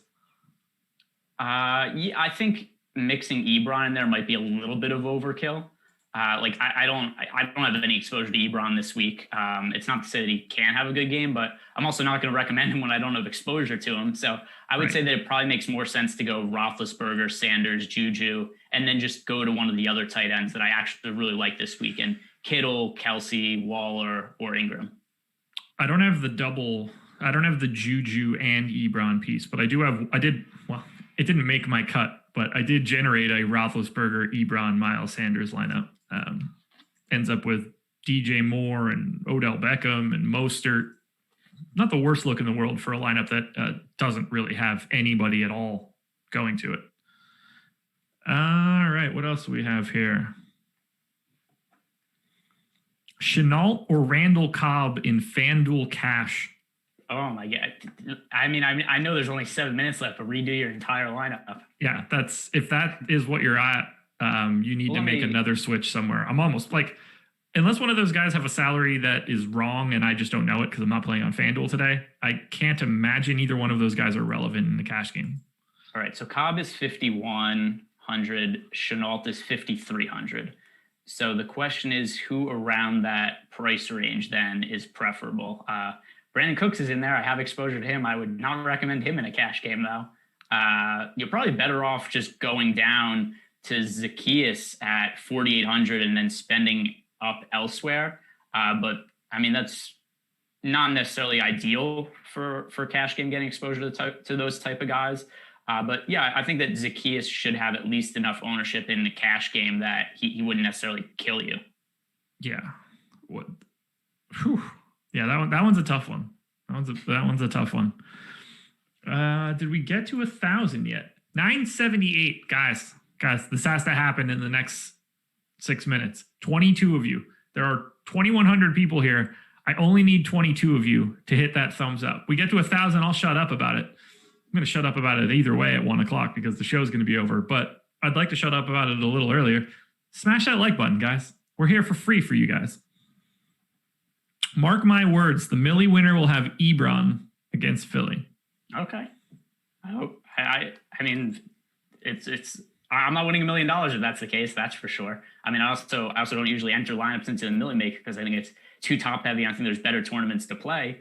So I wasn't going to win it anyway. But yeah, if Ebron happens to be in the Millie Maker winning lineup, then there's a good chance I'm not winning any tournaments this week. Any interest in Terry McLaurin this week? I think he just sort of exists. Let me see if I have any exposure to him. I have 2%. So do I have some interest in him? I have 2% interest in Terry McLaurin. Yeah, I have 8%, but it's kind of the same thing. And 1,048 likes. You guys are the best. We really do appreciate it. Just for that, I'm going to remind you that Top Stacks is free today. It was free before that, but just in case you didn't remember. I love seeing that number be in 4 digits, and I love rubbing it in Laffy's face every chance that I get. Let's see what else we have here coming in from a question. Is this a real rivalry between you two or just busting balls? Do we have a rivalry? I wasn't even aware of it. No, we're rivals like Shams and Woj are rivals. Yeah, the best in the bunch, and they both know it. Yeah, something like we're just trying to. It's really competition. We were always jockeying to see who gets to put out their losing 100 yards and a touchdown pick first. Like it's always like I want to go first, Josh wants to go first, but we know what's up. Exactly. What if it's a 3 touchdown game from Will Fuller? I'd be really, really happy about it. Let's see. What do I have? Will Fuller. Yeah, I'm decently overweight to Will Fuller. I would be very cool with that. Yeah, that would be totally okay with me. Sign me up. Robbie Anderson or Mark Andrews? Those are very odd players to be comparing. I assume that's a flex spot. I mean, Anderson should be projecting better for just about everybody. He's definitely going to be more owned. So the construction of the rest of your lineup matters a little bit. But I would lean towards Robbie Anderson. Yeah, I would too. So here's one of the issues I have that I brought up before with the Ravens passing game is that Lamar Jackson is seemingly not at 100% right now. It's a very easy matchup against the Bengals. I don't think they're going to need to throw the ball or necessarily run a ton with Lamar Jackson to win this week. So I think we're going to see them lean a little bit more on the running game than we've seen in previous weeks. So that's one of the reasons also I'm not very high in Mark Andrews this week. So I would go towards Robbie Anderson, although I'm also pretty underweight to Robbie Anderson in tournaments. Okay. Apparently the rivalry question was regarding myself and Laffy and not the two of us, which makes a little bit more sense. Okay. And also, no, there is no, I mean, yes, there's a rivalry. Hate that guy. Working with him is a chore. He is just terrible in all facets of this side of the business. And I can't wait till Tom and Alex smarten up and can him. And he's an Eagles fan. Yeah, well, yeah, and that goes without. As a former Eastern Pennsylvania resident, I know how insufferable Philadelphia Eagles and Philadelphia fans in general can be. That's why I moved 600 miles away to get that stink off of me. And 11 years later, I'm still scrubbing it off. Yeah, I mean, I know when the Eagles lose, my first thought is, oh, good, Laufey's going to be unhappy this week. So Yeah. that's always nice also. 100%. 100%. I mean, the worst moment of living in Pennsylvania for me was the night that the Phillies won the World Series. Just truly miserable. I had a test the next day. Oh, God. Everybody was just so loud. Miserable day. 2 minutes to go until we get to lock. Hollywood, 400 yards and 5 TDs. I'm going to take the under on that one. That would probably be my top prop on No House Advantage. Under 400 yards and 5 touchdowns. Is that a projection for the season or today? I might take the under at that one, too. A lot of Kyle Allen chatter, too. He's cheap. I didn't really get to him. And this was something I said to Jeff yesterday when we were doing the show, is if there was Christian McCaffrey, Alvin Kamara, those types of guys on the slate, I'd be a little bit more inclined to roster Kyle Allen, but they aren't there. So I just didn't really see a need to save all of the money at quarterback. I don't hate rostering them, though. Yeah, I didn't get to any because it just didn't seem necessary. There's just no one at like the only other expensive people that I'm worried about today are also playing quarterback. So it's either, it's stopping me from getting to Dak or Mahomes or Kyler, Deshaun Watson. I ended up finally with 2 shares of Kyler Murray. So I'm with you a little bit. One of those 2 is going to be the nuts. That's fine by me. As long as it's in my top 20 lineups too, that would really, it's not, it's not, unfortunately. I need Jimmy G, like, whoa. But that's it. We're locked. 1 p.m. Eastern time. Once again, guys, Rinpack and I will be live 6:45, taking you up to NBA lock for game 6 of the finals. At this point now, I'm just cheering for a game 7. I didn't expect to be doing this show today, yet here we are. So what are you going to do? Thank you for joining us. I could hear the music already coming. Any final thoughts, Greg? Let's go Josh Jacobs. Agreed. Let's go Josh Jacobs. Let's go maybe Mike Davis. Depends on what you need. Good luck, guys. We're out of here. Peace.